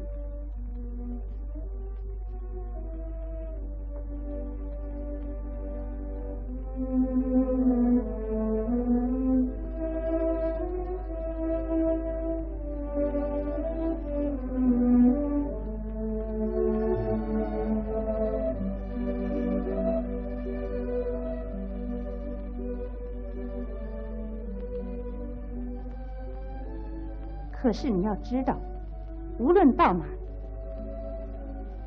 我们的工厂，我们工人阶级，是不会让那不遵守纪律、不服从组织分配的人的。你说什么？你别着急，我的话还没说完。战争给我们还留下一些残疾，工作是困难的。很多工作需要去做，我们要战胜这些困难，咬咬牙一定要战斗。现在美国鬼子正找机会破坏我们的社会主义建设，我们和美国鬼子的斗争还没有结束。可是你呢？为了个人打算，总想离开战斗岗位。丙基同志，我们不能放你走，让我们在这光荣的战斗岗位上共同奋斗，攀登社会主义高峰。我们朝鲜青年有革命热情，你觉得怎么样？丙基同志。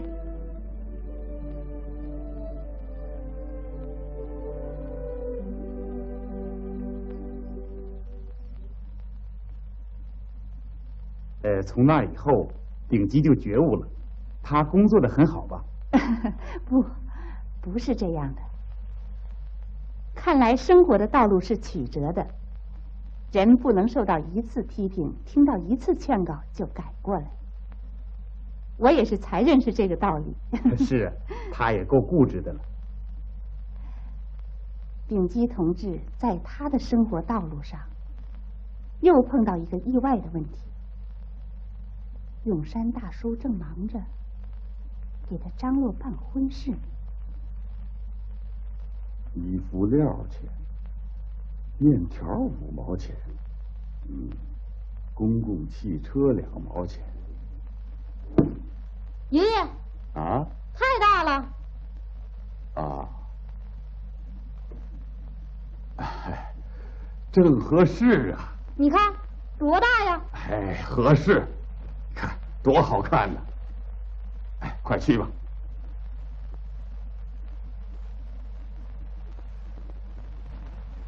1块2毛钱，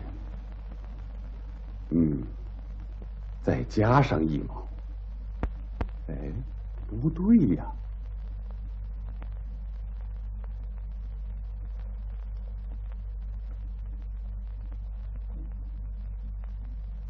啊，对了，我还喝了1杯酒呢。爷爷，你笑什么？啊，算对了。哎呀，你看，太大了，把喝酒的钱忘了算。让我看看。来，你看看。哦，那是给程吉爹买的衣服料，这是给他叔叔结婚穿的。真好啊！哎，对了，来，你看看，就是这个姑娘。是啊。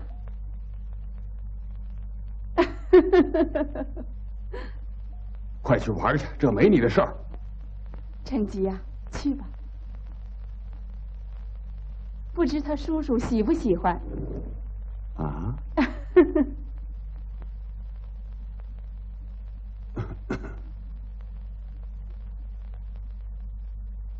他叔叔。啊？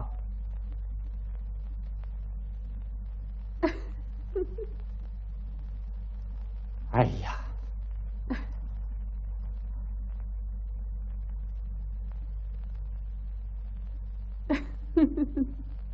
你喜欢吗？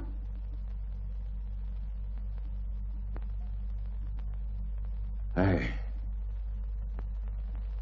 你看越喜欢呐，嘴唇厚说明他不爱多说话，胖说明他身体结实。听说去年他挣了600公分啊，600公分啊！哎，1个公分3公斤半米，这就是2吨多粮食，另外还有现钱。行了，您别叨叨了，我不想结婚。看样子，你想找个好看的姑娘啊？一个女人，她能劳动、孝敬父母就行啊。哼，好看的脸蛋能出大米吗？你如果要是不反对，这个月底咱们就办喜事儿，啊？我们快点把她娶过来，好挣工分啊！哎，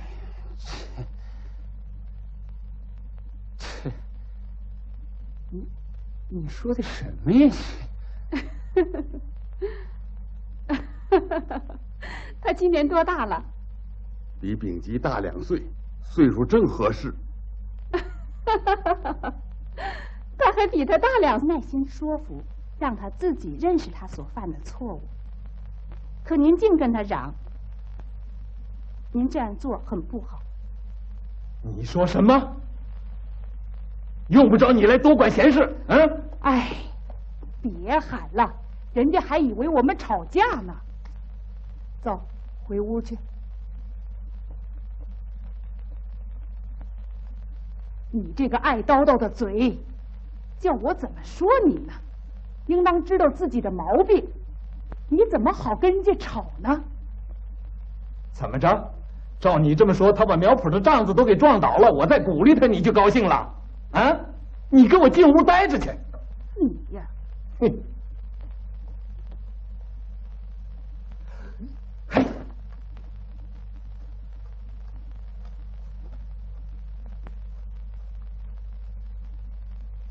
哎呦，永山大哥，庄稼事弄得可真好啊！哎，你这是什么意思啊？你这地和鸡起的是一天栽的，可你的长得绿油油的，多壮啊！嘿，我连抽袋烟的功夫都没有啊！怪辣的，抽烟还得花钱，多不合适啊！能比给辣椒铲草有意思吗？啊？你怎么这么说话呢？哎，你从作业班里回来呀？是啊。哈，哎，你没听说叫我们赔钱的事儿吗？赔钱？我儿子丙基呀，把木杖子给撞坏了啊！我听说了，大家都说啊，这回一定得让他赔钱，连上回打的那个菜缸一块儿赔。哦，一块儿赔钱？现在要是开会呀，我也提意见，得让他包赔损失啊。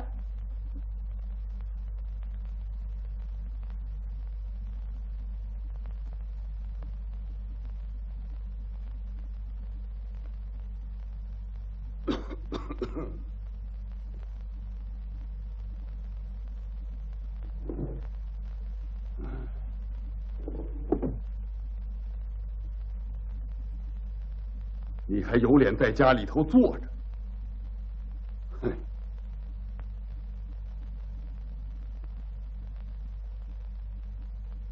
你呀，哼，到处给我惹祸！你开的哪门子拖拉机呀？赔吧！爷爷，你猜我拿的什么？我猜不着，叫你叔叔猜去。这还猜不着？你看，爸爸要回来了。哦。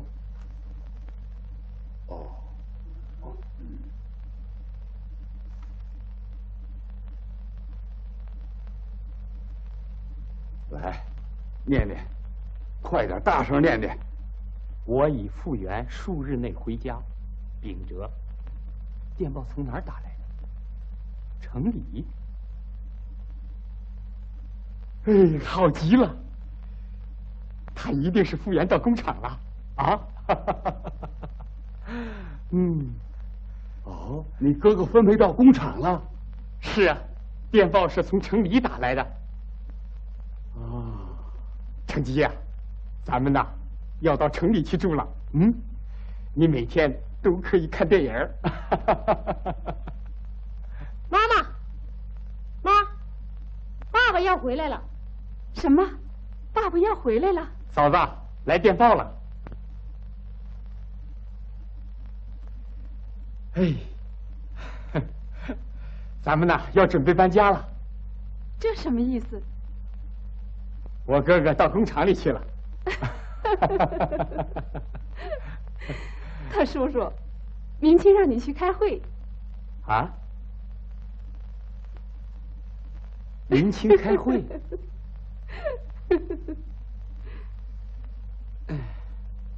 以上是本星期的工作计划。还有一件事需要讨论，那就是怎么样来帮助丙基同志。他不按分配参加劳动，工作不努力，擅自开拖拉机撞倒了木杖子。我的意见，组织上应该严肃处理。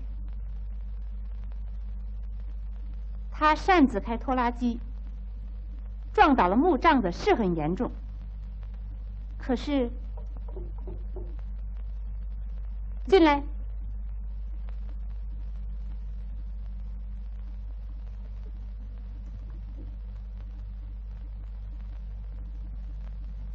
到隔壁等一下吧。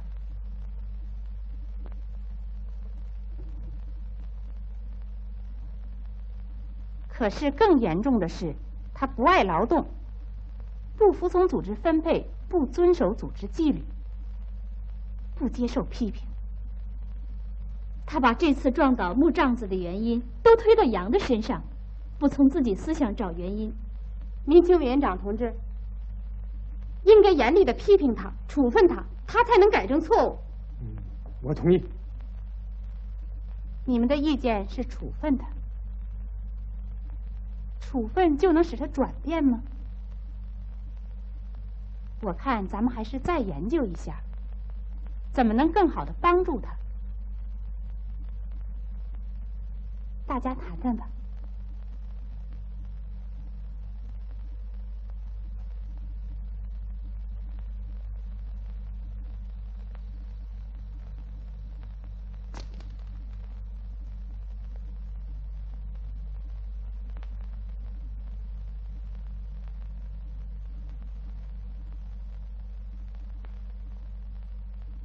我们要热情的帮助他，不要对他冷淡。让他进来。哎，你同意吗？民情委员长同志，丙基同志，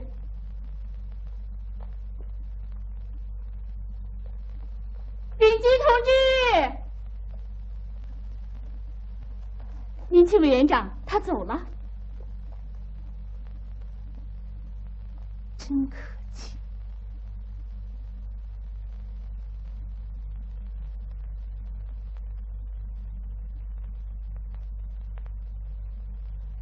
同志们，25个小分组里已经有5个小分组除完了第1遍跑了，我们大家要加油干的。为了实现，我们向党和首相表着决心，我们一定要分秒必争。水田要除5遍草，旱田要除3遍草。25个分组里，我们是第5名，这也不错了。这回1分组那个大胡子组长可落在后边了，我太痛快了。上次竞赛总结的时候，气得我都没吃下饭去。今天晚上我得吃2大碗面条，坐在组长跟前好好气气他。这个办法不错。成绩妈，成绩妈呢？成绩妈在这边地里除草呢。大娘，成绩爹回来了。什么？成绩爹？啊，真是回来了啊！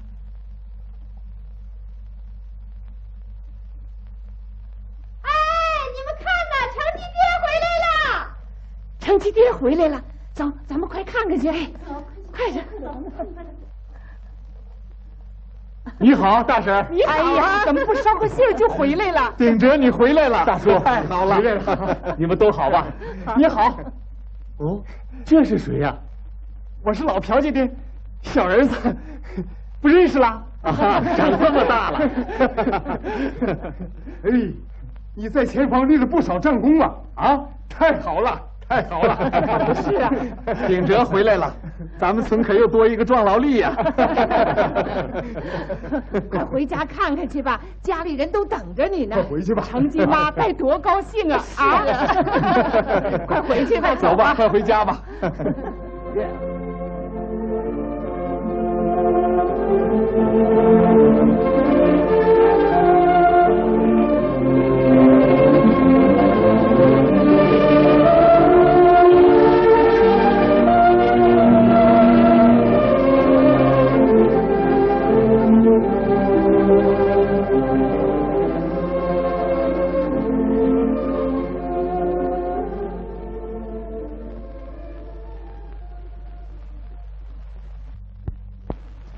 是啊，是变了，咱们村的变化可真大呀！哎，你还没见着你爹吧？啊，他现在没在家，可能下地去了。还是那个老样子，他一天从早到晚1分钟也不闲，像个蜜蜂似的，总是忙着干活，真是不怕辛苦，可勤快了。是吗？他给集体干活也挺勤快，可给自己家干起活来，连觉都不睡了。好，晚上咱们有功夫再谈吧。哎哎。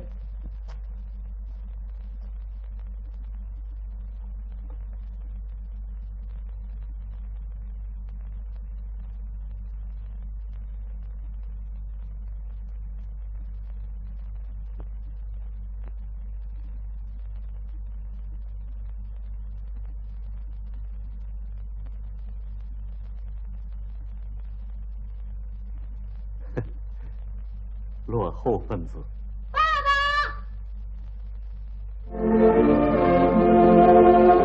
爸，成吉，成吉，你都上学了？我们什么也不羡慕。嗯，对。爸爸。嗯。为什么别人总对叔叔有意见呢？啊，我不明白。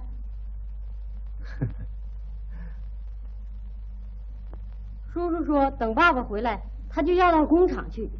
爸爸，你别让他去啊。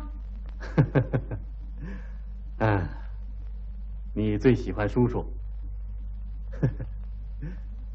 睡觉去吧。爸爸。啊？妈妈还说你不对呢。说什么？说你不给家里写信。快睡觉去。爸爸。又有什么事儿？爷爷的名字也登在墙报上了。登在墙报上？表扬爷爷什么了？批评爷爷耕地的时候专挑好地耕。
应该放在你的活上。鸽子喜欢什么呢？大豆。真气人！你哥哥像个铁人，白天黑夜的干，我真感动。可我不明白，他对你不关心，你应该主动找你哥哥去说说。他是咱们分组的组长，哼，他说话是能够解决问题的。行了，切，我不想说了。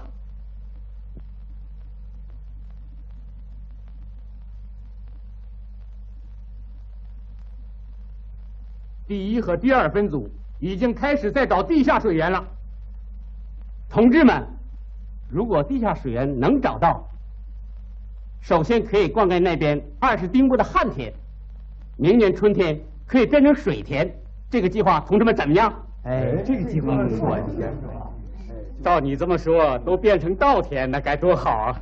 是啊，那就叫一举两得呀！啊！我看那边柳树底下可能有水源，挖挖看看。可以试试，就是。哎，眼下活这么忙，又那么大的工程，如果要是没有水，那不白耽误工了吗？哦，哪有那么多顾虑呀？这叫做保守主义啊！哎，说的对呀，等着水自己流出来嘛，那是保守思想。永山，你在这方面是很有经验的，你得发言呐。是啊，大家有什么意见提提吧。永山大叔，快说说吧。永山呐，别写了，怎么想的就怎么说吧。啊！我们青年人要求打冲锋，抓紧干，快找出水源来。好，对，我敢干。3分组先开会。哎，秉基，你还有个魂没有啊？现在是1天等于10天，看看你年轻力壮的，你还想怎么的？你白长这么大个个子了，真够呛。走吧。哎呀，什么时候才能懂事？现在咱们全村人都动员起来，投入了抗旱。您先把园子里的活放下，别总是龙自留地了。你也跟着大伙儿一块儿去打井吧。我们也为打井的事开会了。他叔叔，年轻也开会了吧？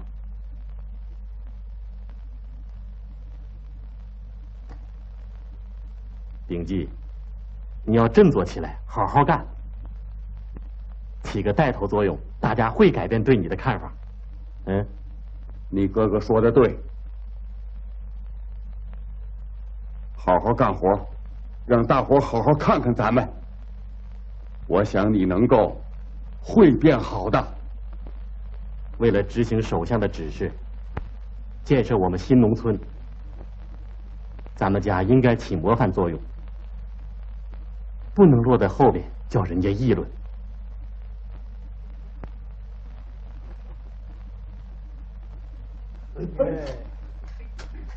加油啊！加油啊！哎，加油干啊！再干！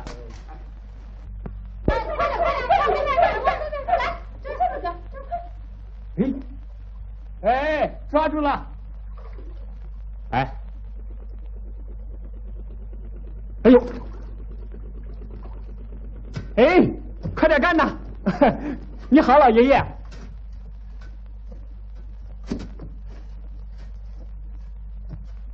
呵，你还来呀？怎么不在大树底下睡觉了？我从来就没看见你按时来过。哼，我怎么了？我就是休息了一会儿。我说，你没看见那边地里的庄稼都快旱死了吗？啊？怎么？现在是你到池塘里去抓鱼的时候吗？啊？你在我工作里也挑不出什么毛病来。什么？切，真讨厌。真够呛。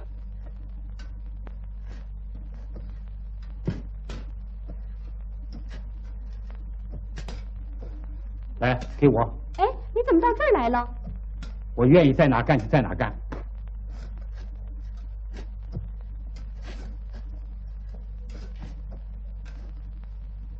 哎，大嫂，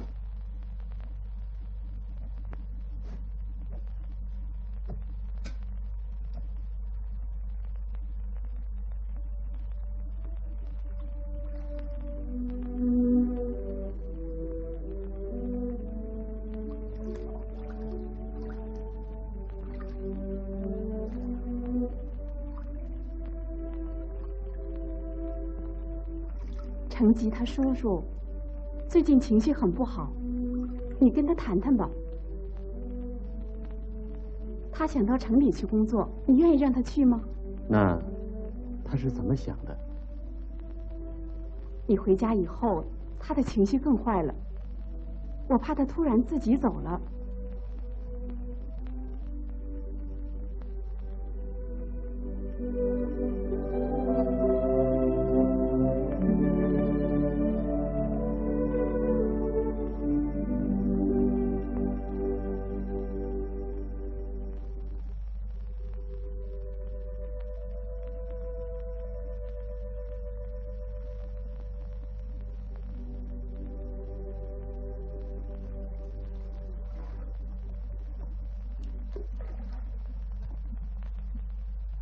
我不知道我弟弟秉基是这样不听民情组织的教育，所以我们工作开展的不好。我们希望你帮我们关心秉基同志的思想进步。面党委也非常关心他的进步。我不知道怎么办，只有把真实情况告诉您。你能告诉我这些太好了。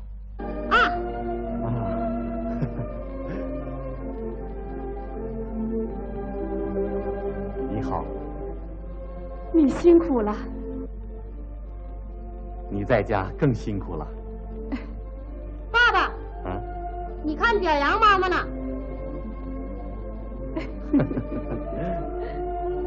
李凤女同志的事迹。什么同志？啊，不是，是李凤女妈妈的事迹。李凤女妈妈每天很早就去下地，她一天完成日工作量的3倍。啊？这是谁呀？你好。啊，顺基呀，长这么大了。他现在是民情委员长了。是吗？对不起，委员长同志。爸爸，把你帽子给我。嗯。程吉，看。我们家秉基没有很好的参加民情组织生活吧？怎么了？啊，我相信他会变好的。顺基为他也操了不少心呢。看你大嫂，你回来我就放心了。他说你回来他就到工厂去，前几天他还说把家搬到城里去呢。我先到李委员长那儿去一下。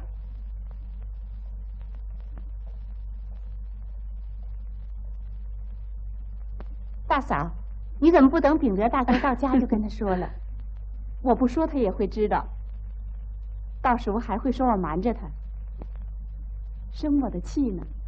啊，看你说的，我最喜欢我叔叔。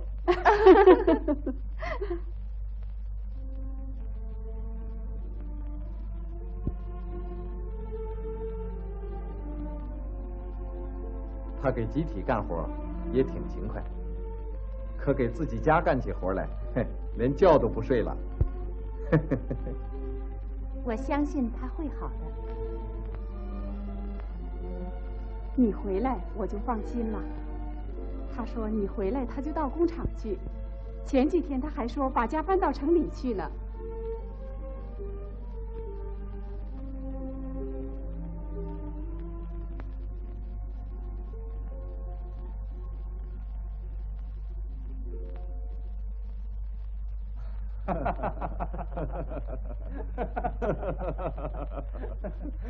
哎，好了，成吉呀，过来，叫爷爷好好看看。嫂子啊，成吉可真有意思。他说等他爸爸回来，他要当人民军，还让我教给他快点长大。爸爸，爸爸啊，你在部队里常看电影吗？当然常看。他是个电影迷。哼，妈妈，你看过《英雄李寿福》那个电影吗？爸爸，啊，你见过英雄李寿福吗？他真勇敢。没见过，可我知道他。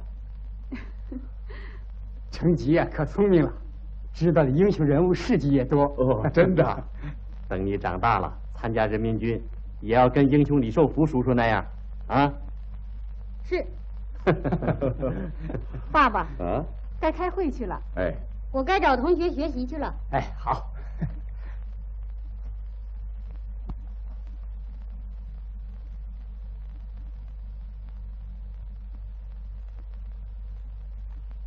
你怎么不去开会啊？啊，哥哥，咱们赶快搬到工厂里去吧。工厂，我一直等着你回来，我是这么想的。咱们全家也搬到城里去住。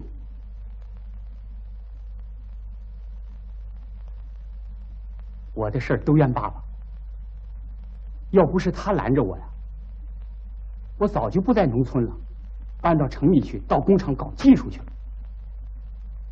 定基，你说什么？嗯，我是说到工厂，我一定是一个革新者。可在这儿能搞出什么名堂来？嗯，是这样，难怪人家议论你。你工作是为了搞名堂，你好好想想，这是什么思想？丙基同志，开会了。你开会去吧，别乱想了，快去吧。嗯。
2、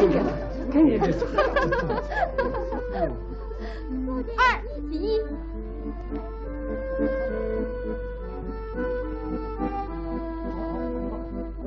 接过去，接过去，好，打过去，哎，好，好，猛打，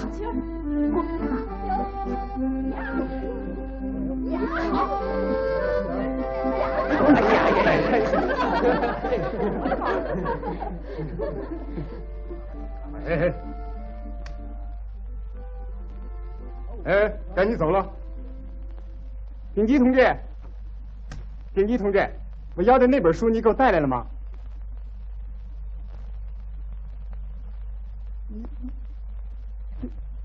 这算什么图书管理员呢？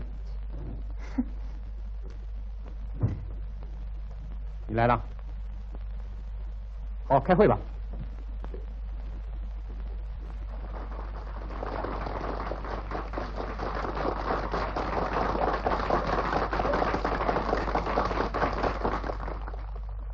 听说丙级他们小分组除草除的不干净，啊，地里生了很多草，所以他们得分少，又落后了。是吗？啊。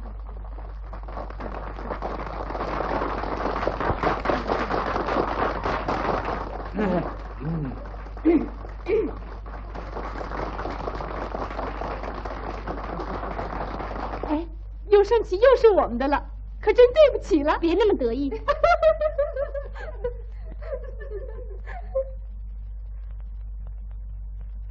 同志们，我们大家不能松劲儿啊！除草质量要提高，除草的次数也要增加呀。为了多除一遍草，我们大家一定要再加把劲儿。金日成首相在一次现场会议上曾经教导我们，要把兴修水利看作是技术革命的一部分。所以我们要找到水源，哪怕是多增加1滴水，也要用来灌溉我们的旱田。我们的粮食要增加产量，把国家的仓库都装满。到那个时候，我们才可以无愧地说，我们是农业生产战线上的红色战士。好，散会了。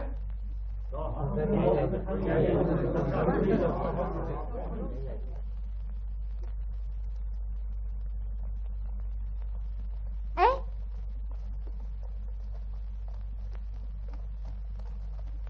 组长同志，我们的胜利可以说是没问题的，你不同意？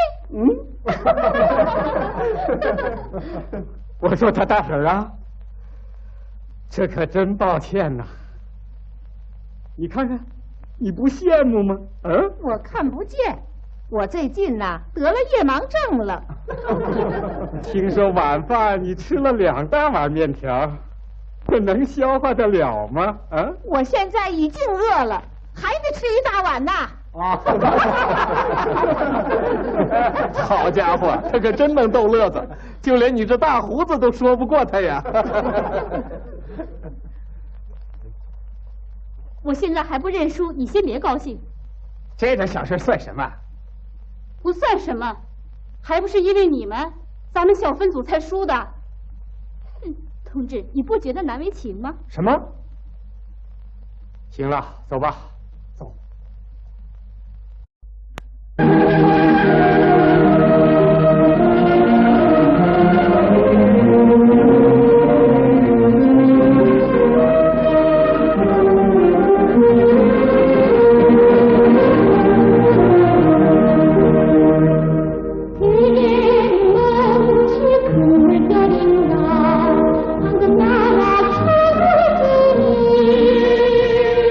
出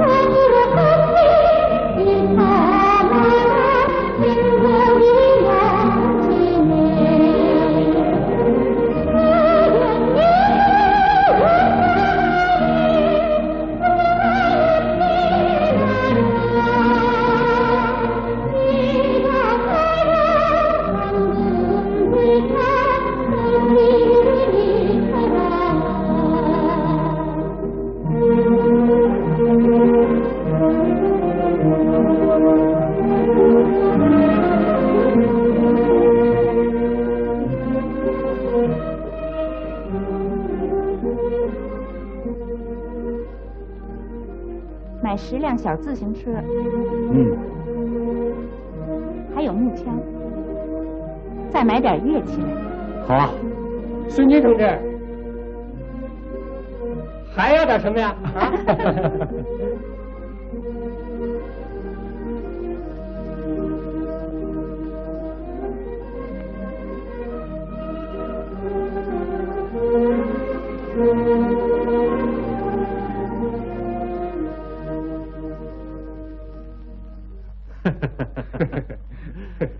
你都参观过了啊？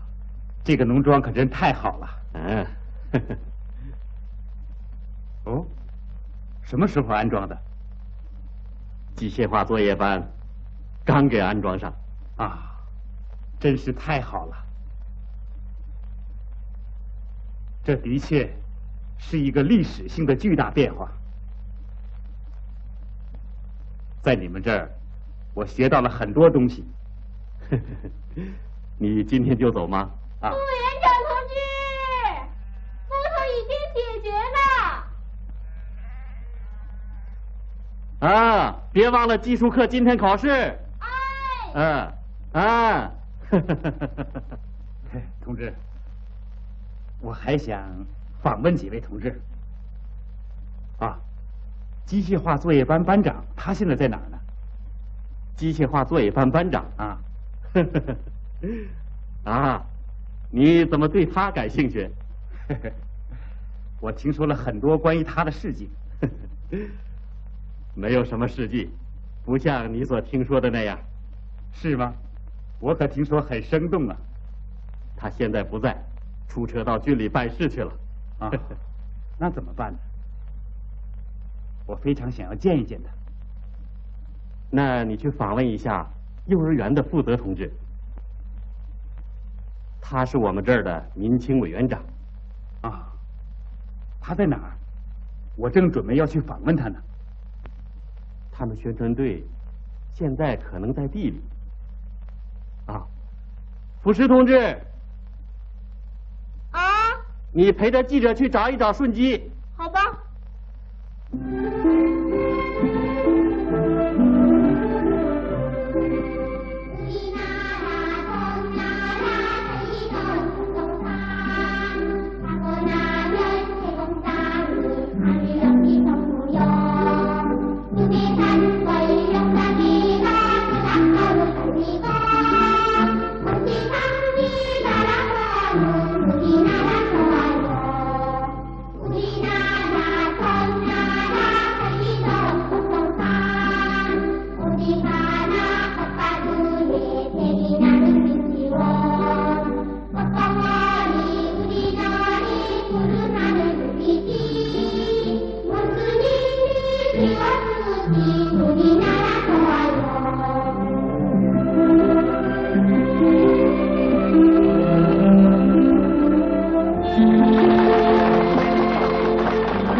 顺基同志，记者同志找你。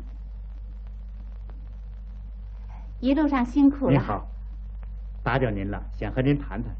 好，给你苹果，给你，你一个，来，你一个。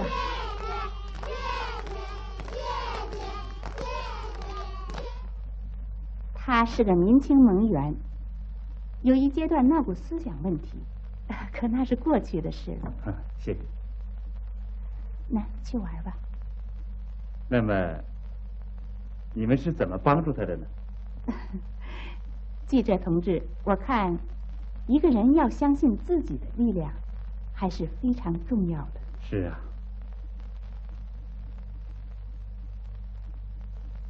种这些苹果树的时候，有些同志没想到会有今天这样丰收的景象，更想不到我们村子会变成这样。可是没有多久，正是他们自己的努力使这些实现了。秉基同志就是其中的一个。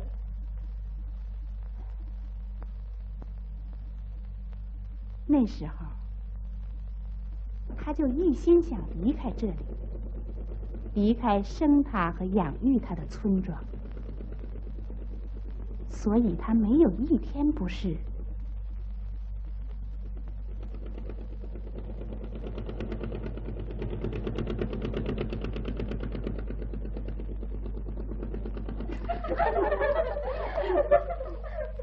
昨天晚上，丙基同志没来参加技术学习会，你知道为什么吗？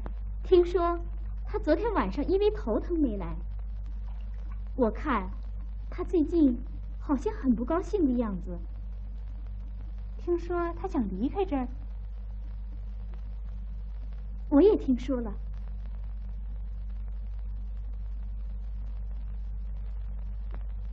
我们不能让他走，我们也有责任。咱们过去很少关心他，从思想上对他帮助也不够，应该找他谈谈。你说呢？是啊，他最近和组织的关系越来越远了。我看你得找他好好谈一谈。最近他也不好好学习，给他图书馆里工作也不爱干。咱们多动动脑筋，想法帮助他。哎呀！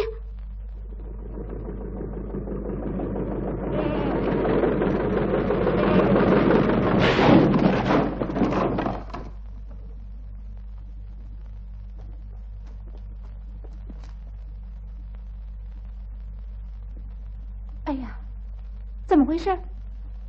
出什么事了？我说，你伤着没有啊，小伙子？怎么搞的？把苗圃的帐子都撞倒了啊！就因为这只羊。你这个惹事的家伙！哎，我真不知道你要想干什么。哎呀，怎么了？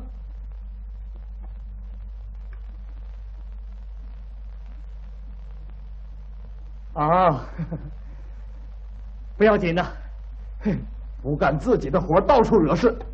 司机同志，你得好好教训教训他。哼，看你那样，还总要想开个拖拉机。你看，一只眼了。算了吧，为了这么点小事儿，你别垂头丧气的。你不开就别开嘛。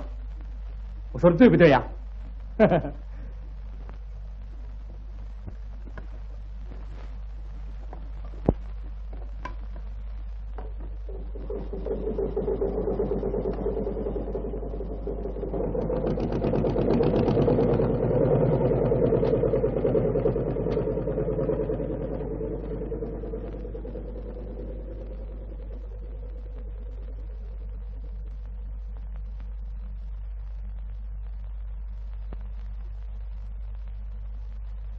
哎，他这太能惹事了。我看呐，这回非得让他赔钱不可。哎，永山，咱们回家吧。永山，你的丙基又惹事了。什么？他开着拖拉机把苗圃的帐子都给撞倒了。我看这回非得让他赔钱不可。你也应该好好教育教育你的儿子。甚至他爹发火了，还教训起人来了。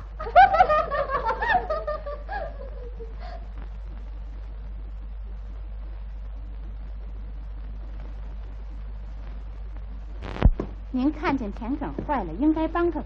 我赌上，让他在那种自己的大麦。爸爸，我说你又怎么了？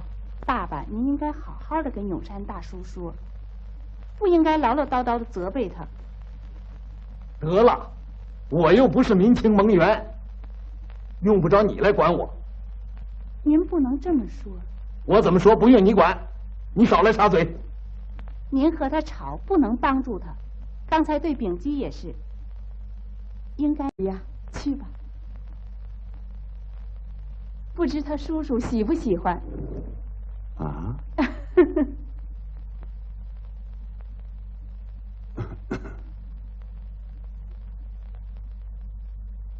他叔叔。啊？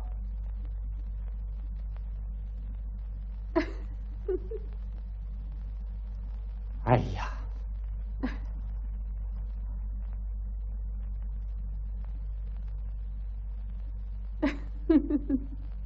你喜欢吗？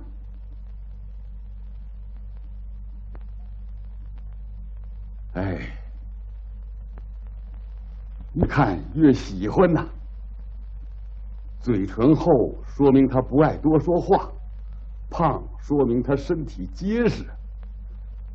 听说去年他挣了600公分啊，600公分啊！哎，1公分3公斤半米，这就是2吨多粮食，另外还有现钱。行了，您别叨叨了，我不想结婚。看样子，你想找个好看的姑娘啊？一个女人，她能劳动、孝敬父母就行啊。哼，好看的脸蛋能出大米吗？你如果要是不反对，这个月底咱们就办喜事儿，啊？我们快点把她娶过来，好挣工分啊！哎，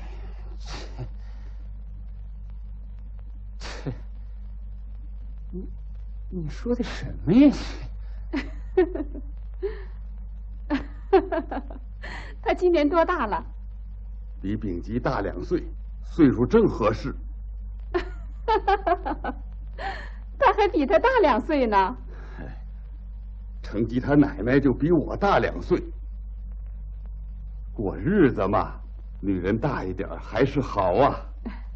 看样子，他叔叔不大愿意。嘿，在他爸爸跟前，他能说愿意吗？我知道他不好意思说，嘿，你说对吧？等成吉爸爸回来商量商量，赶快定下来吧。来呀！你干什么？你知道丙吉最近为什么听话了吗？是啊，他比过去老实多了。他要娶亲了，真可笑！哎，这有什么可笑的？哎，你想一想，他当着新媳妇的面挨批评那个样，那他也不能总像现在这样挨批评啊。听说他哥哥好好把他训了一顿。听说丙吉他爹要给他娶的那个姑娘，去年挣了600公分呢。哎呀，听说呀，他还比他大2岁呢。呀，大2岁啊，那一定是永山大叔做的主。他不是看上了那个姑娘，是看上分了。是那600个公分啊，把他给吸引了。你们说这些有什么意思？怎么？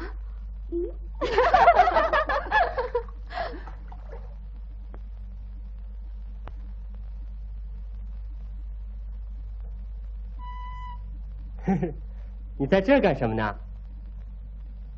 哦，要结婚了。啊，你别讨厌他啊。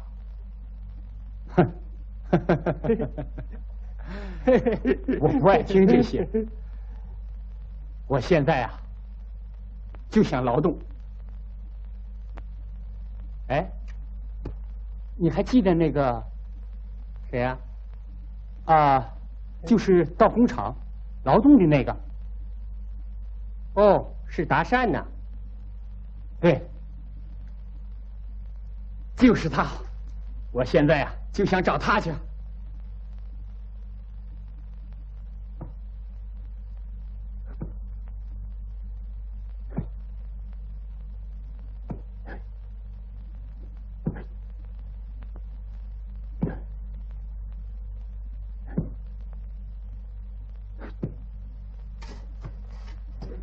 快啊！拽！好了，往上拉！好嘞，上拉！快点，快点拽，快点拽！好好。同志们，加油干呐！好，加油干，快！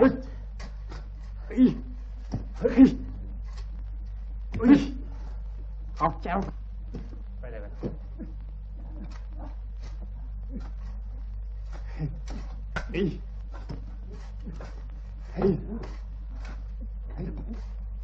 帅，往上，快点！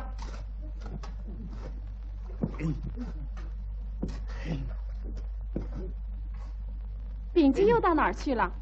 听说到郡里去了，到现在还没回来呢。他在这儿干了几天，我以为他变好了，谁知道老毛病又犯了。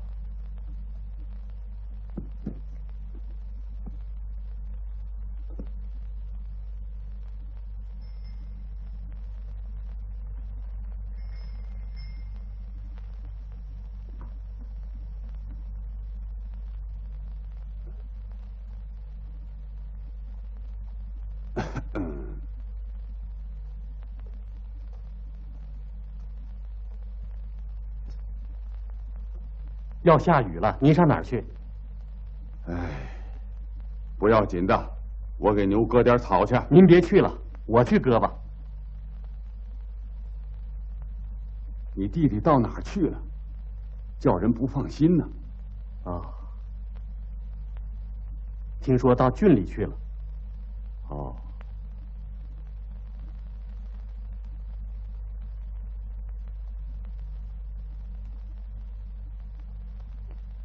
等他回来，你跟他谈谈，我想他会明白过来的。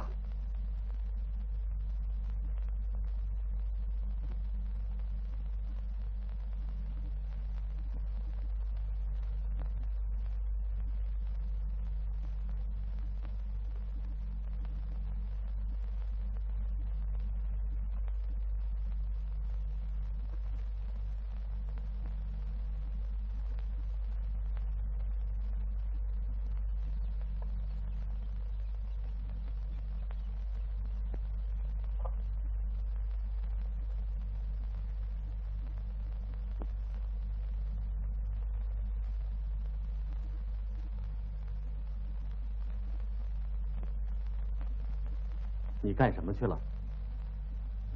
嗯，去办点事儿。办事儿？你走的时候怎么不说一声？爸爸为你挺不放心的。有什么不放心的？你说什么？有什么不放心的？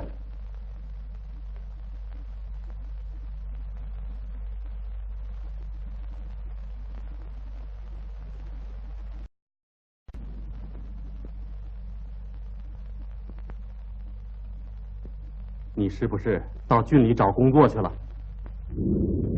找工作去了。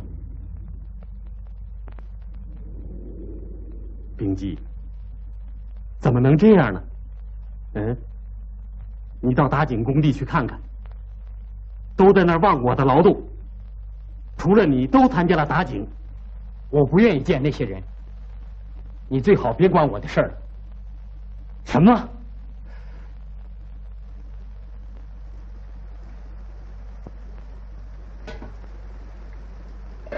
你到底想干什么？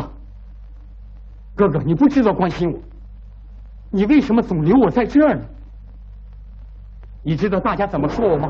我不愿意让我的青春浪费在这儿。什么？浪费青春？你再说一遍。哎呀，你们这是怎么了啊？我们打了3年仗，难道就是为了保护像你这样的人吗？让你这样的生活？你给我滚出去！你愿意我走我就走。他叔叔，嫂子，哎呀，真是的，他叔叔。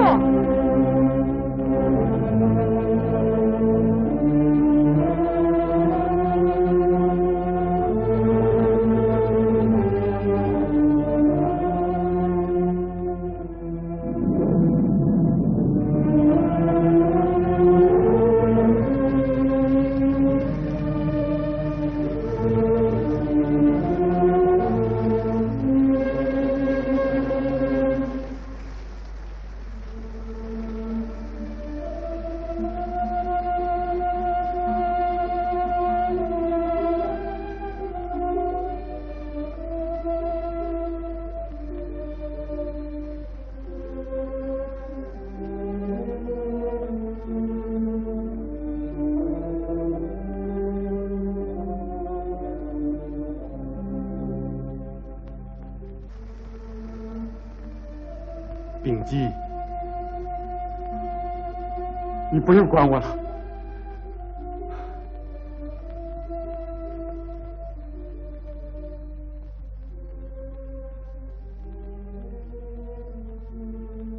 秉基，不能忘记过去呀。那些苦日子永远不能忘记。在旧社会里，咱们家没有1寸土地，家里穷的没有饭吃。那时候，你瘦得皮包骨，饿得你哭着跟妈妈要奶吃，妈妈流着眼泪哄你别哭，把你紧紧抱在怀里。这情景好像就在我的眼前。今天，首相分给我们土地，让我们过上幸福的生活。秉基呀，我们应该加倍努力。可你要离开这儿，这不对呀，弟弟。我想，就是死100次，也报答不了首相山一样的恩情。我错了，哥哥。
买10辆小自行车，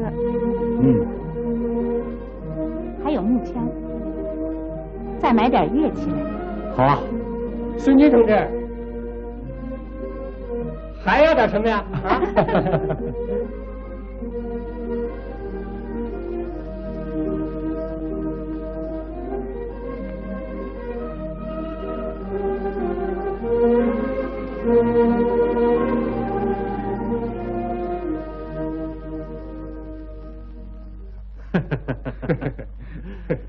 你都参观过了啊？这个农庄可真太好了。嗯。哦，什么时候安装的？机械化作业班刚给安装上。啊，真是太好了。这的确是一个历史性的巨大变化。在你们这儿，我学到了很多东西。你今天就走吗？啊。副园长同志，木头已经解决了，别忘了技术课今天考试。同志，我还想访问几位同志。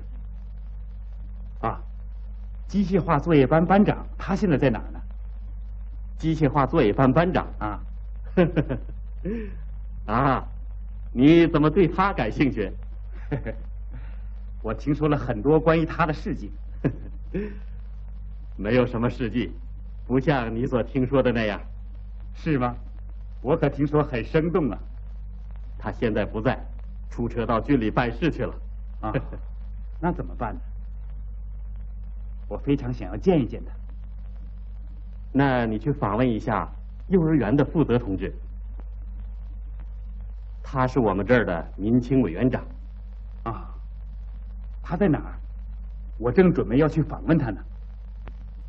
他们宣传队现在可能在地里。福师同志，你陪着记者去找一找顺基。好吧。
顺基同志，记者同志找你。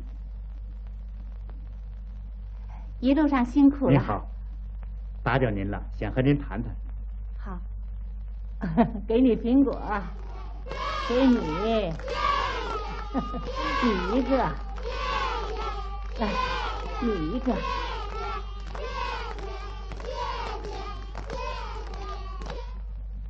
他是个民青盟员，有一阶段闹过思想问题，可那是过去的事了。谢谢。那去玩吧。那么，你们是怎么帮助他的呢？记者同志，我看一个人要相信自己的力量，还是非常重要的。是啊。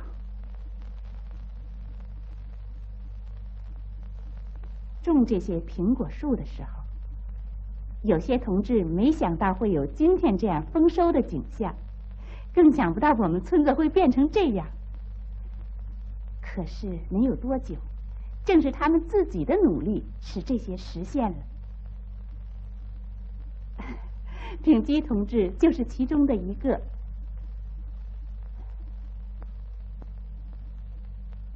那时候，他就一心想离开这里，离开生他和养育他的村庄，所以他没有一天不是。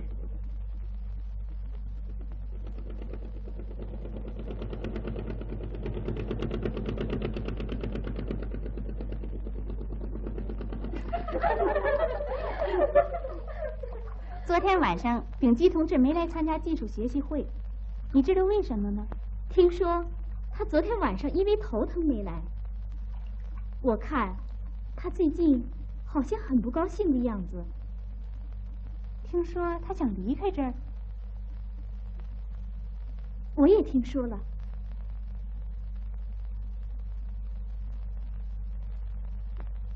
我们不能让他走，我们也有责任。咱们过去很少关心他，从思想上对他帮助也不够，应该找他谈谈。你说呢？是啊，他最近和组织的关系越来越远了。我看你得找他好好谈一谈。最近他也不好好学习，给他图书馆里工作也不爱干。咱们多动动脑筋，想法帮助他。哎呀！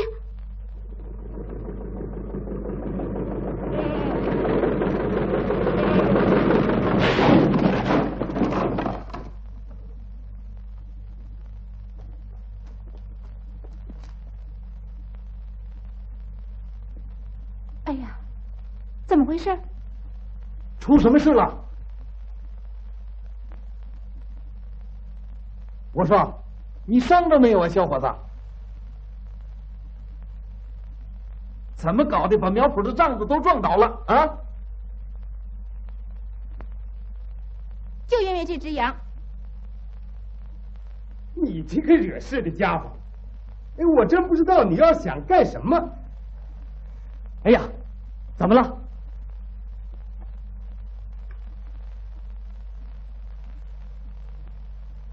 啊，不要紧的，不干自己的活，到处惹事。司机同志，你得好好教训教训他。哼，看你那样，还总要想开个拖拉机。你看，一只眼了。算了吧，为了这么点小事儿，你别垂头丧气的。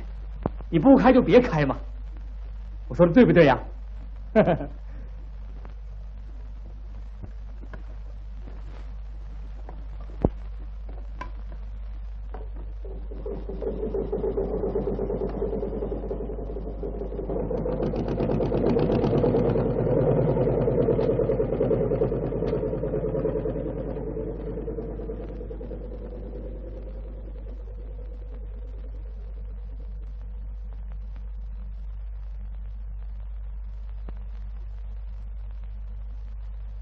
哎，他这太能惹事了。我看呐，这回非得让他赔钱不可。哎，永山，咱们回家吧。永山，你的丙基又惹事了。什么？他开着拖拉机把苗圃的帐子都给撞倒了。我看这回非得让他赔钱不可。你也应该好好教育教育你的儿子。申计他爹发火了，还教训起人来了。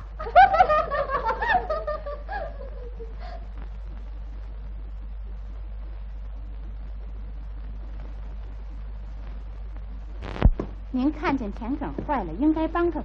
我赌上，让他在那种自己的大麦。爸爸，我说你又怎么了？爸爸，您应该好好的跟永山大叔说，不应该唠唠叨叨的责备他。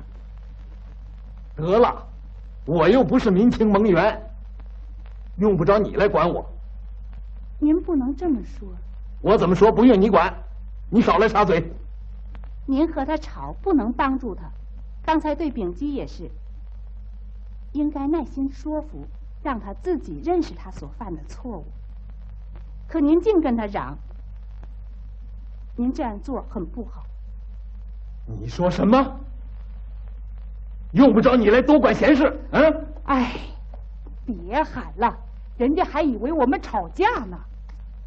走，回屋去。你这个爱叨叨的嘴，叫我怎么说你呢？应当知道自己的毛病，你怎么好跟人家吵呢？怎么着？照你这么说，他把苗圃的帐子都给撞倒了，我再鼓励他，你就高兴了？啊！你给我进屋待着去！你呀，哼！嘿！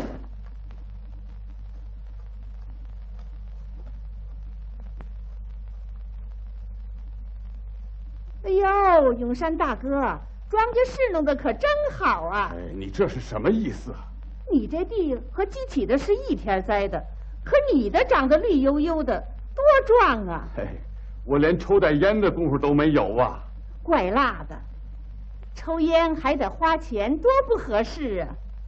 能比给辣椒铲草有意思吗？啊？你怎么这么说话呢？哎，你从作业班里回来呀？是啊。哈，哎，你没听说叫我们赔钱的事儿吗？赔钱？我儿子丙基呀，把木杖子给撞坏了。啊，我听说了。大家都说啊，这回一定得让他赔钱，连上回打的那个菜缸一块儿赔。哦，一块儿赔钱？现在要是开会呀，我也提意见，得让他包赔损失啊。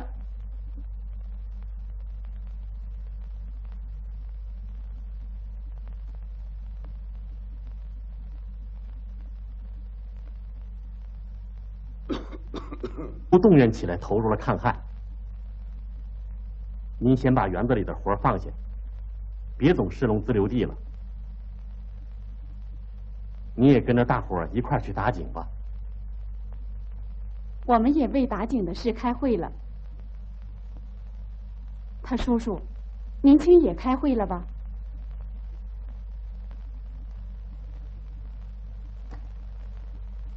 丙基，你要振作起来，好好干，起个带头作用，大家会改变对你的看法。嗯，你哥哥说的对，好好干活，让大伙好好看看咱们。我想你能够会变好的。为了执行首相的指示，建设我们新农村，咱们家应该起模范作用，不能落在后边叫人家议论。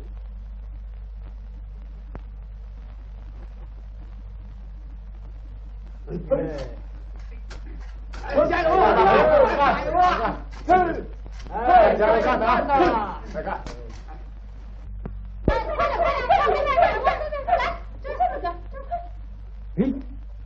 哎，抓住了！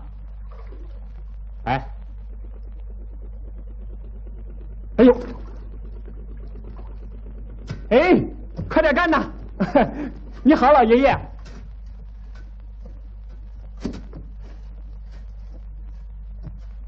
呵，你还来呀？怎么不在大树底下睡觉了？我从来就没看见你按时来过。哼，我怎么了？我就是休息了一会儿。我说，你没看见那边地里的庄稼都快旱死了吗？啊？怎么？现在是你到池塘里去抓鱼的时候吗？啊？你在我工作里也挑不出什么毛病来。什么？切！真讨厌。嗯，真够呛。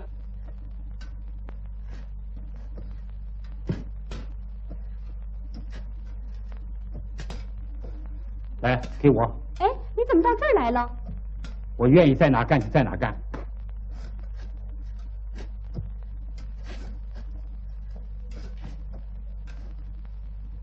哎，大嫂。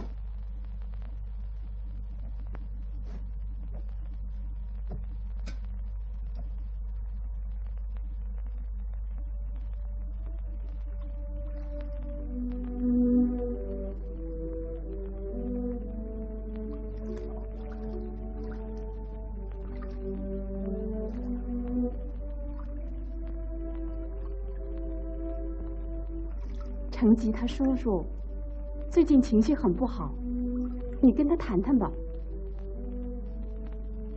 他想到城里去工作，你愿意让他去吗？那他是怎么想的？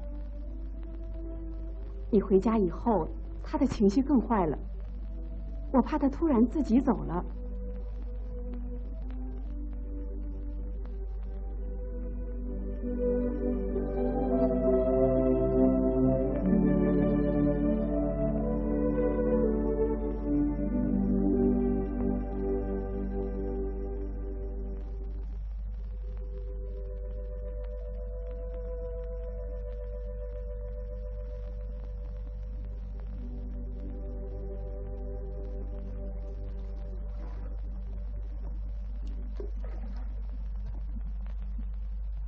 我不知道我弟弟丙基是这样不听民情组织的教育，所以我们工作开展的不好。我们希望你帮我们关心秉基同志的思想进步。面党委也非常关心他的进步。我不知道怎么办，只有把真实情况告诉您。你能告诉我这些太好了，我们共同帮助他。哎，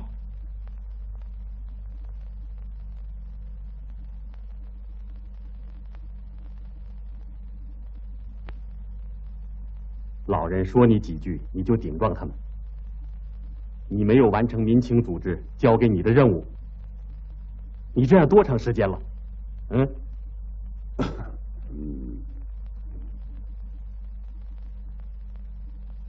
你不学习，也不愿意过民清的组织生活，你的思想长锈了。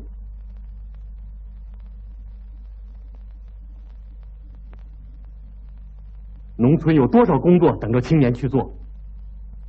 你的岁数也不算小了，快给你娶媳妇儿了。哎，也该听话了。行了，我已经不是个小孩子了。哥哥，你很少替我着想，我真没想到你是这样不关心我的前途。秉基，你不能这么说话呀！你哥哥还会挡着你的进步。你这种思想到哪儿都一样，就是叫你到工厂去，也不能成为一个好工人。看看，现在咱们全村男女老少黑天白夜的进行抗旱斗争，可你成天想着前途，你这思想太成问题了。你自己好好想想吧。你哥哥回来了，咱们都好好干活。咱们全家再没有操心的事儿了。他从小没有妈，就有个犟脾气。他要说个不字，谁说他也不听啊！哎，真叫人头疼啊！民清组织为他费了不少心。秉哲，我得跟你好好谈一谈。他在民清会上挨批评了，心里不痛快。你要是再批评他，还能受得了啊？他总是这样，怎么能行呢？您不能太惯着他了。唉，我是怕他受委屈啊。他就是有个犟脾气，所以我想，他愿意到哪儿去，就让他到哪儿去吧。唉，现在你回来了，他要到工厂里，能够找到工作，他就不会挨批评了，也就安下心来了嘛。就他这种思想，到哪儿都得挨批评。哼，慢慢的就会好了。你是参过军的人了，哎，你还记得你小时候吗？你以为你小时候，爸爸。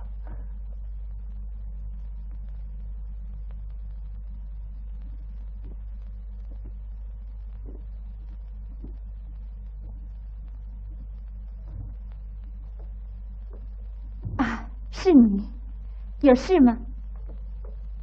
等我很久了吧？坐下。是啊，请你给我开个件信。啊，好，请坐。请你快点。你怎么这么忙呢？先坐下。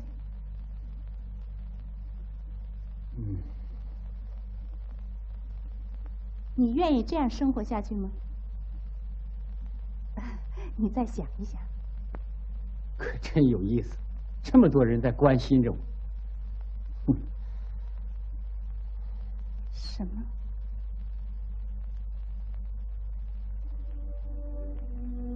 如果你真的要走，我们也不强留你。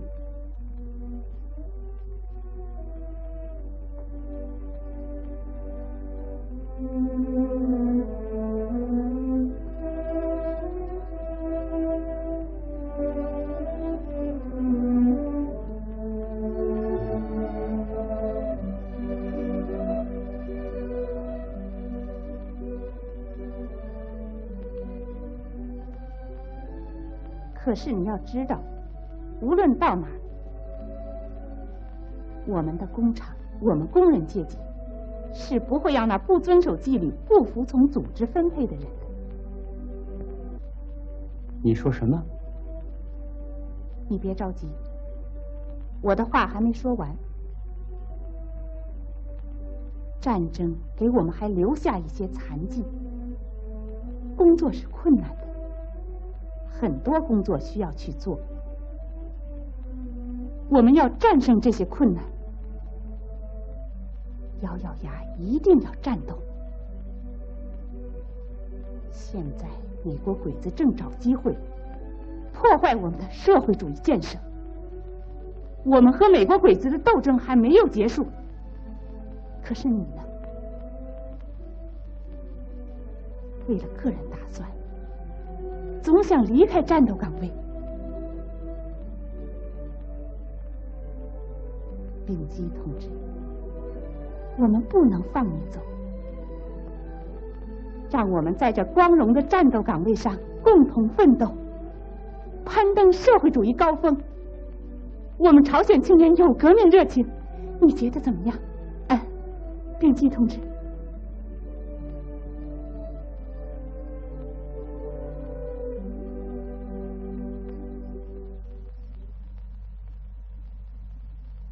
从那以后，丙基就觉悟了，他工作的很好吧？不是这样的。看来生活的道路是曲折的，人不能受到一次批评，听到一次劝告就改过来。我也是才认识这个道理。是，他也够固执的了。丙基同志在他的生活道路上，又碰到一个意外的问题。永山大叔正忙着给他张罗办婚事，衣服料钱，面条5毛钱，公共汽车2毛钱。爷爷啊？太大了。啊。哎，正合适啊。你看多大呀？哎，合适。看多好看呢！哎，快去吧。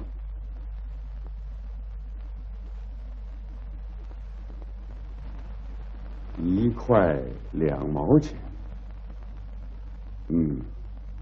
再加上1毛。哎，不对呀。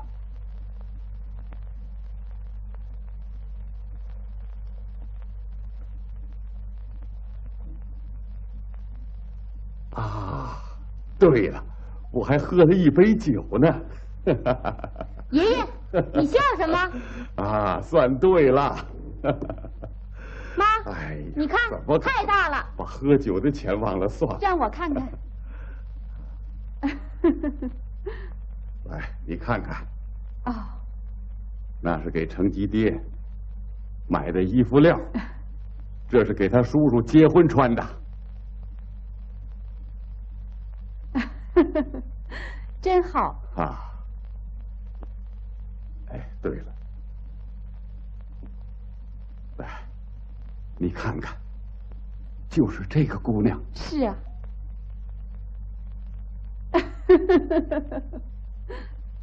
快去玩去，这没你的事儿。陈吉。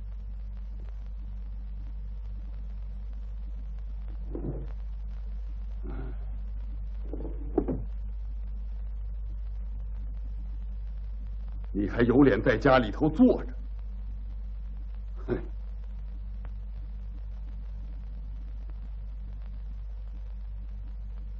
你呀，哼，到处给我惹祸！你开的哪门子拖拉机呀？赔吧！爷爷，你猜我拿的什么？我猜不着，叫你叔叔猜去。这还猜不着？你看，爸爸要回来了。哦。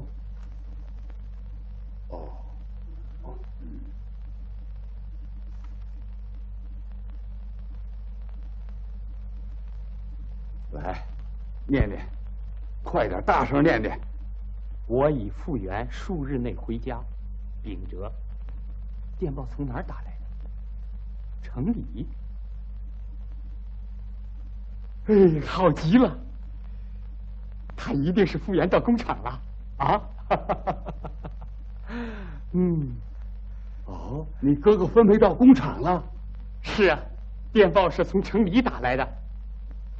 啊，成吉呀，咱们呐要到城里去住了。你每天都可以看电影。妈妈，爸爸要回来了。什么？爸爸要回来了？嫂子，来电报了。哎，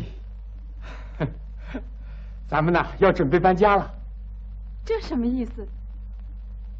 我哥哥到工厂里去了。他叔叔，明天让你去开会。啊？明清开会？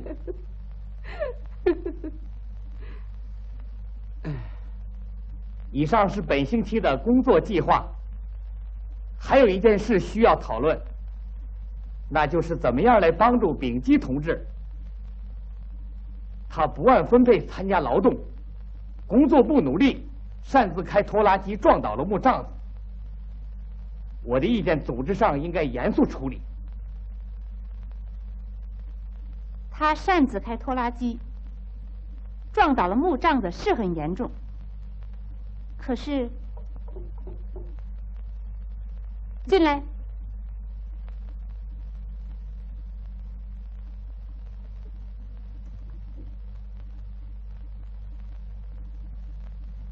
到隔壁等一下吧。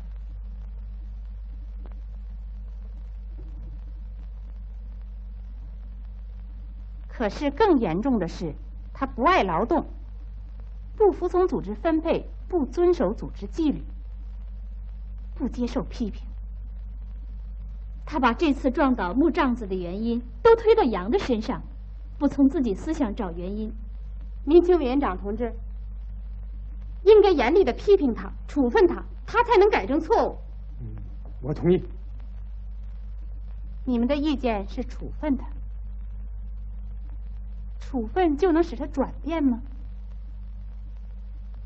我看咱们还是再研究一下，怎么能更好的帮助他。大家谈谈吧。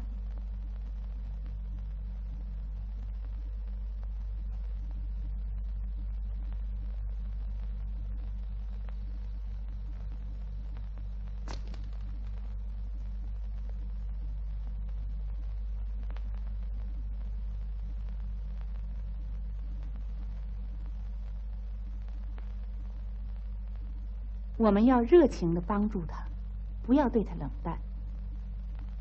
让他进来。哎，你同意吗？民情委员长同志，丙基同志，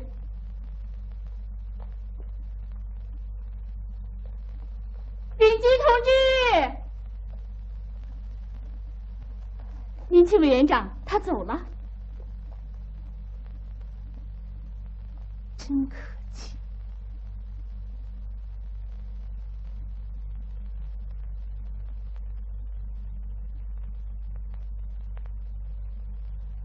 同志们，25个小分组里已经有5个小分组除完了第1遍跑了，我们大家要加油干的。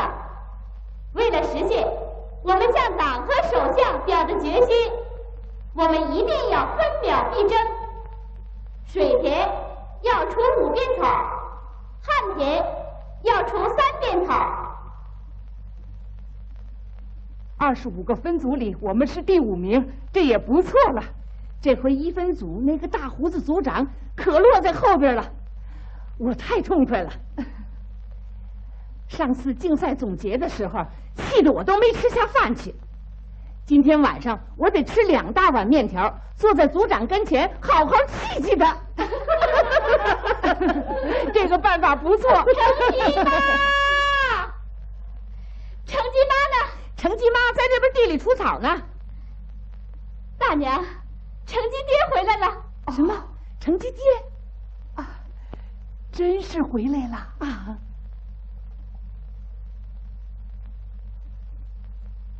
哎，你们看呐，成吉爹回来了！成吉爹回来了，走，咱们快看看去。哎，快点！你好，大婶。你好啊！怎么不捎个信就回来了？秉哲，你回来了，大叔，太好了，回来了，你们都好吧？你好。哦，这是谁呀？我是老朴家的小儿子，不认识啦？啊，长这么大了。哎，你在前方立了不少战功啊！啊，太好了，太好了！不是啊，秉哲回来了，咱们村可又多一个壮劳力呀！快回家看看去吧，家里人都等着你呢。快回去吧，成吉妈该多高兴啊！啊，快回去吧，走吧，快回家吧。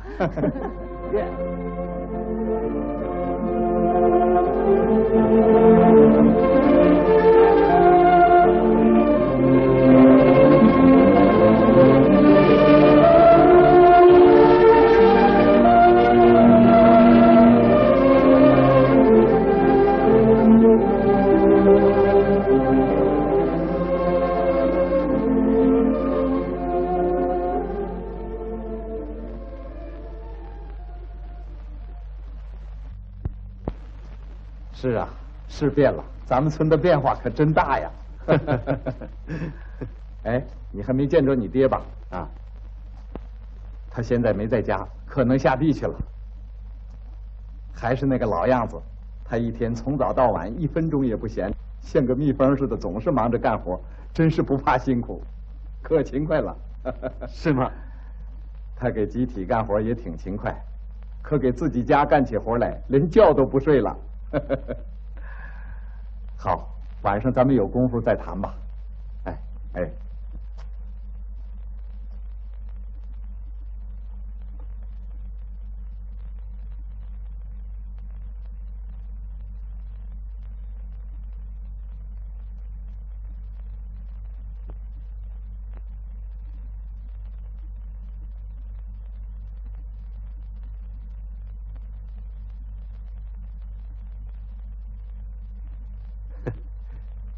落后分子。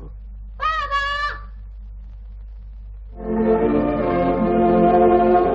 爸，成吉，成吉，你都上学了？啊！啊！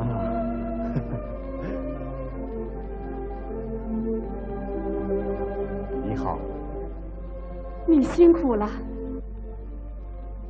你在家更辛苦了。爸爸，啊？你看表扬妈妈呢。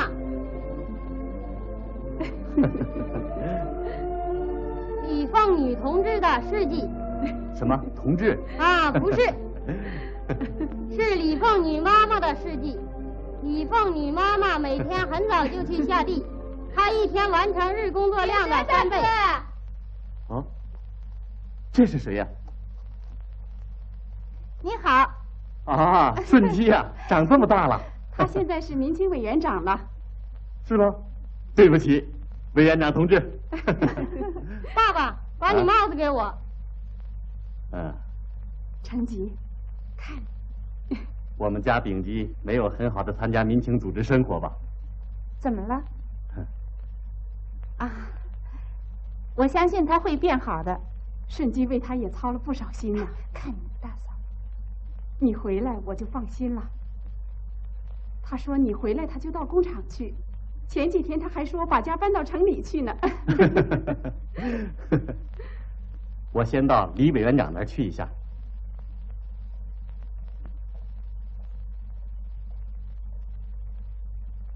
大嫂，你怎么不等秉哲大哥到家就跟他说了？我不说他也会知道，到时候还会说我瞒着他，生我的气呢。啊，看你说的，我最喜欢我叔叔。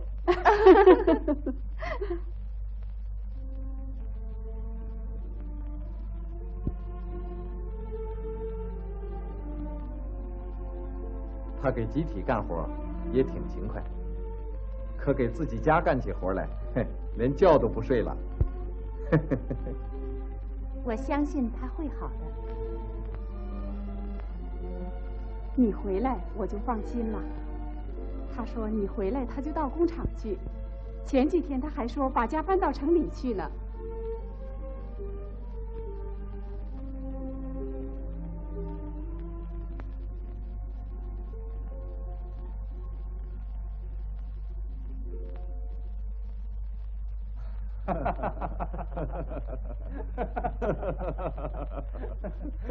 哎，好了，成吉呀，过来，叫爷爷好好看看。嫂子啊，成吉可真有意思。他说等他爸爸回来，他要当人民军，还让我教给他快点长大。爸爸，爸爸啊，你在部队里常看电影吗？当然常看。他是个电影迷。哼，妈妈，你看过《英雄李寿福》那个电影吗？爸爸，啊，你见过英雄李寿福吗？他真勇敢。没见过，可我知道他。成吉呀，可聪明了，知道的英雄人物事迹也多。哦，真的。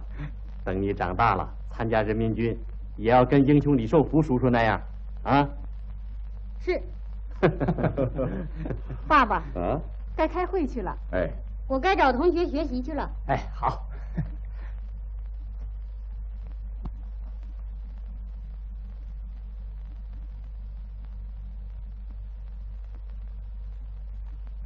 你怎么不去开会啊？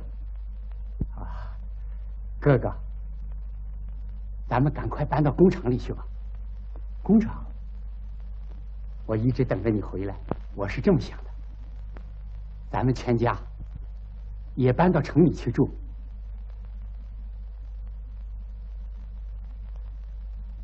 我的事儿都怨爸爸，要不是他拦着我呀，我早就不在农村了，搬到城里去，到工厂搞技术去了。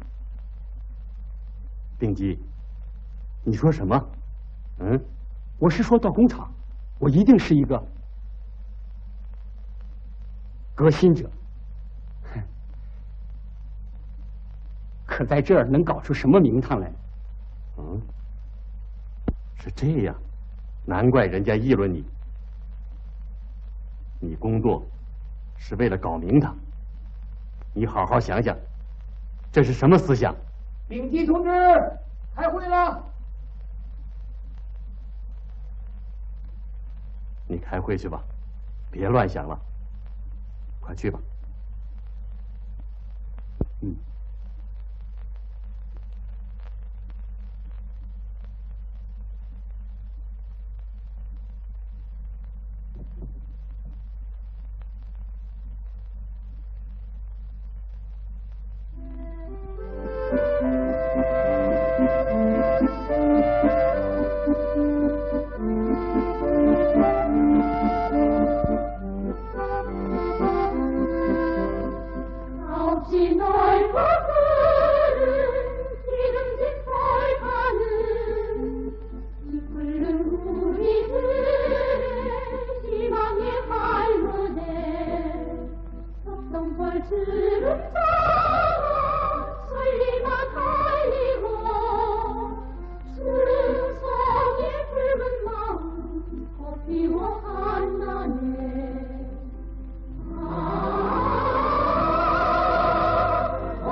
哎，该你走了。丙基同志，丙基同志，我要的那本书你给我带来了吗？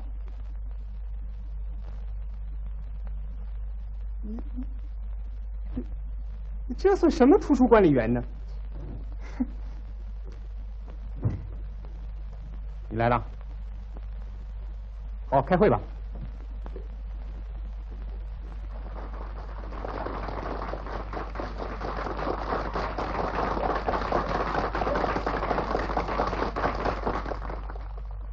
听说丙级他们小分组除草除的不干净，啊，地里生了很多草，所以他们得分少，又落后了。是吗？啊。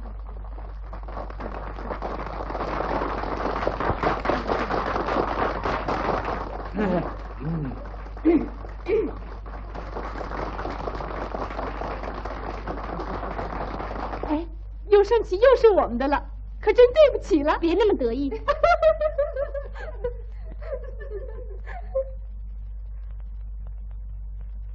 同志们，我们大家不能松劲儿啊！除草质量要提高，除草的次数也要增加呀。为了多除一遍草，我们大家一定要再加把劲儿。金日成首相在一次现场会议上曾经教导我们，要把兴修水利看作是技术革命的一部分。所以我们要找到水源，哪怕是多增加1滴水，也要用来灌溉我们的旱田。我们的粮食要增加产量，把国家的仓库都装满。到那个时候，我们才可以无愧地说，我们是农业生产战线上的红色战士。好，散会了。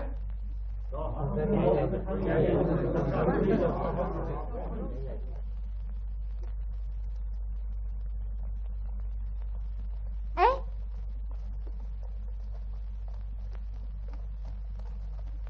组长同志，我们的胜利可以说是没问题的，你不同意？我说他大婶啊，这可真抱歉呐。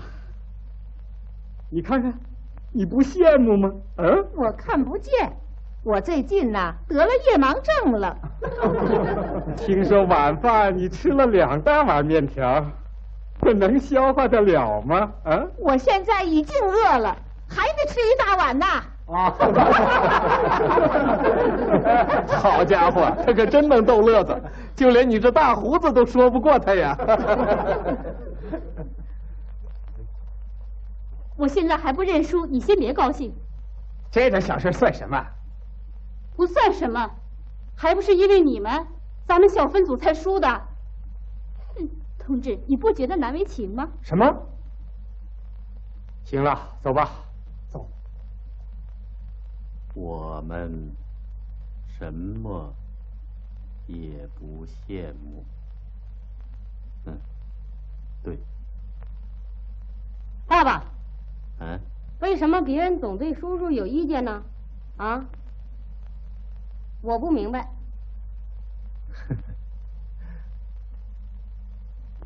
叔叔说等爸爸回来，他就要到工厂去。爸爸，你别让他去啊。嗯，你最喜欢叔叔。睡觉去吧。爸爸。啊？妈妈还说你不对呢。说什么？说你不给家里写信。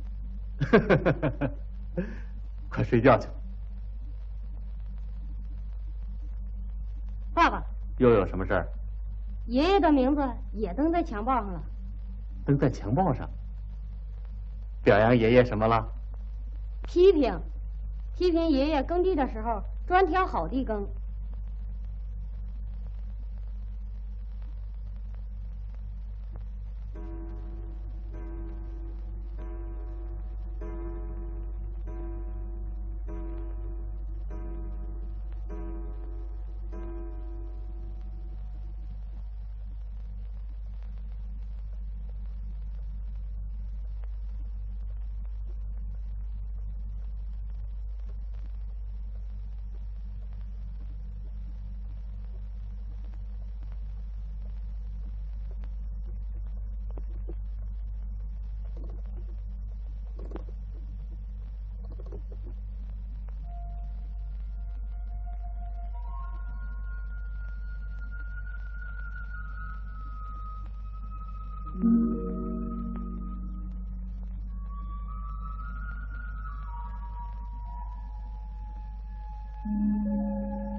应该放在你的活上。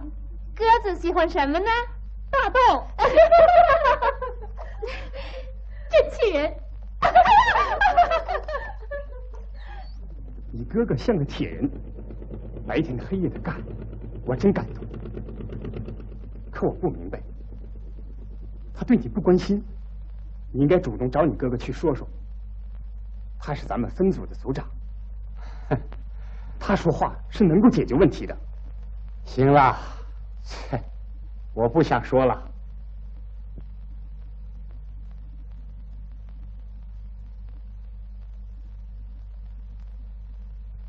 第1和第2分组已经开始在找地下水源了。同志们，如果地下水源能找到，首先可以灌溉那边20丁步的旱田，明年春天可以变成水田。这个计划，同志们怎么样？哎，这个计划不错呀。照你这么说，都变成稻田，那该多好啊！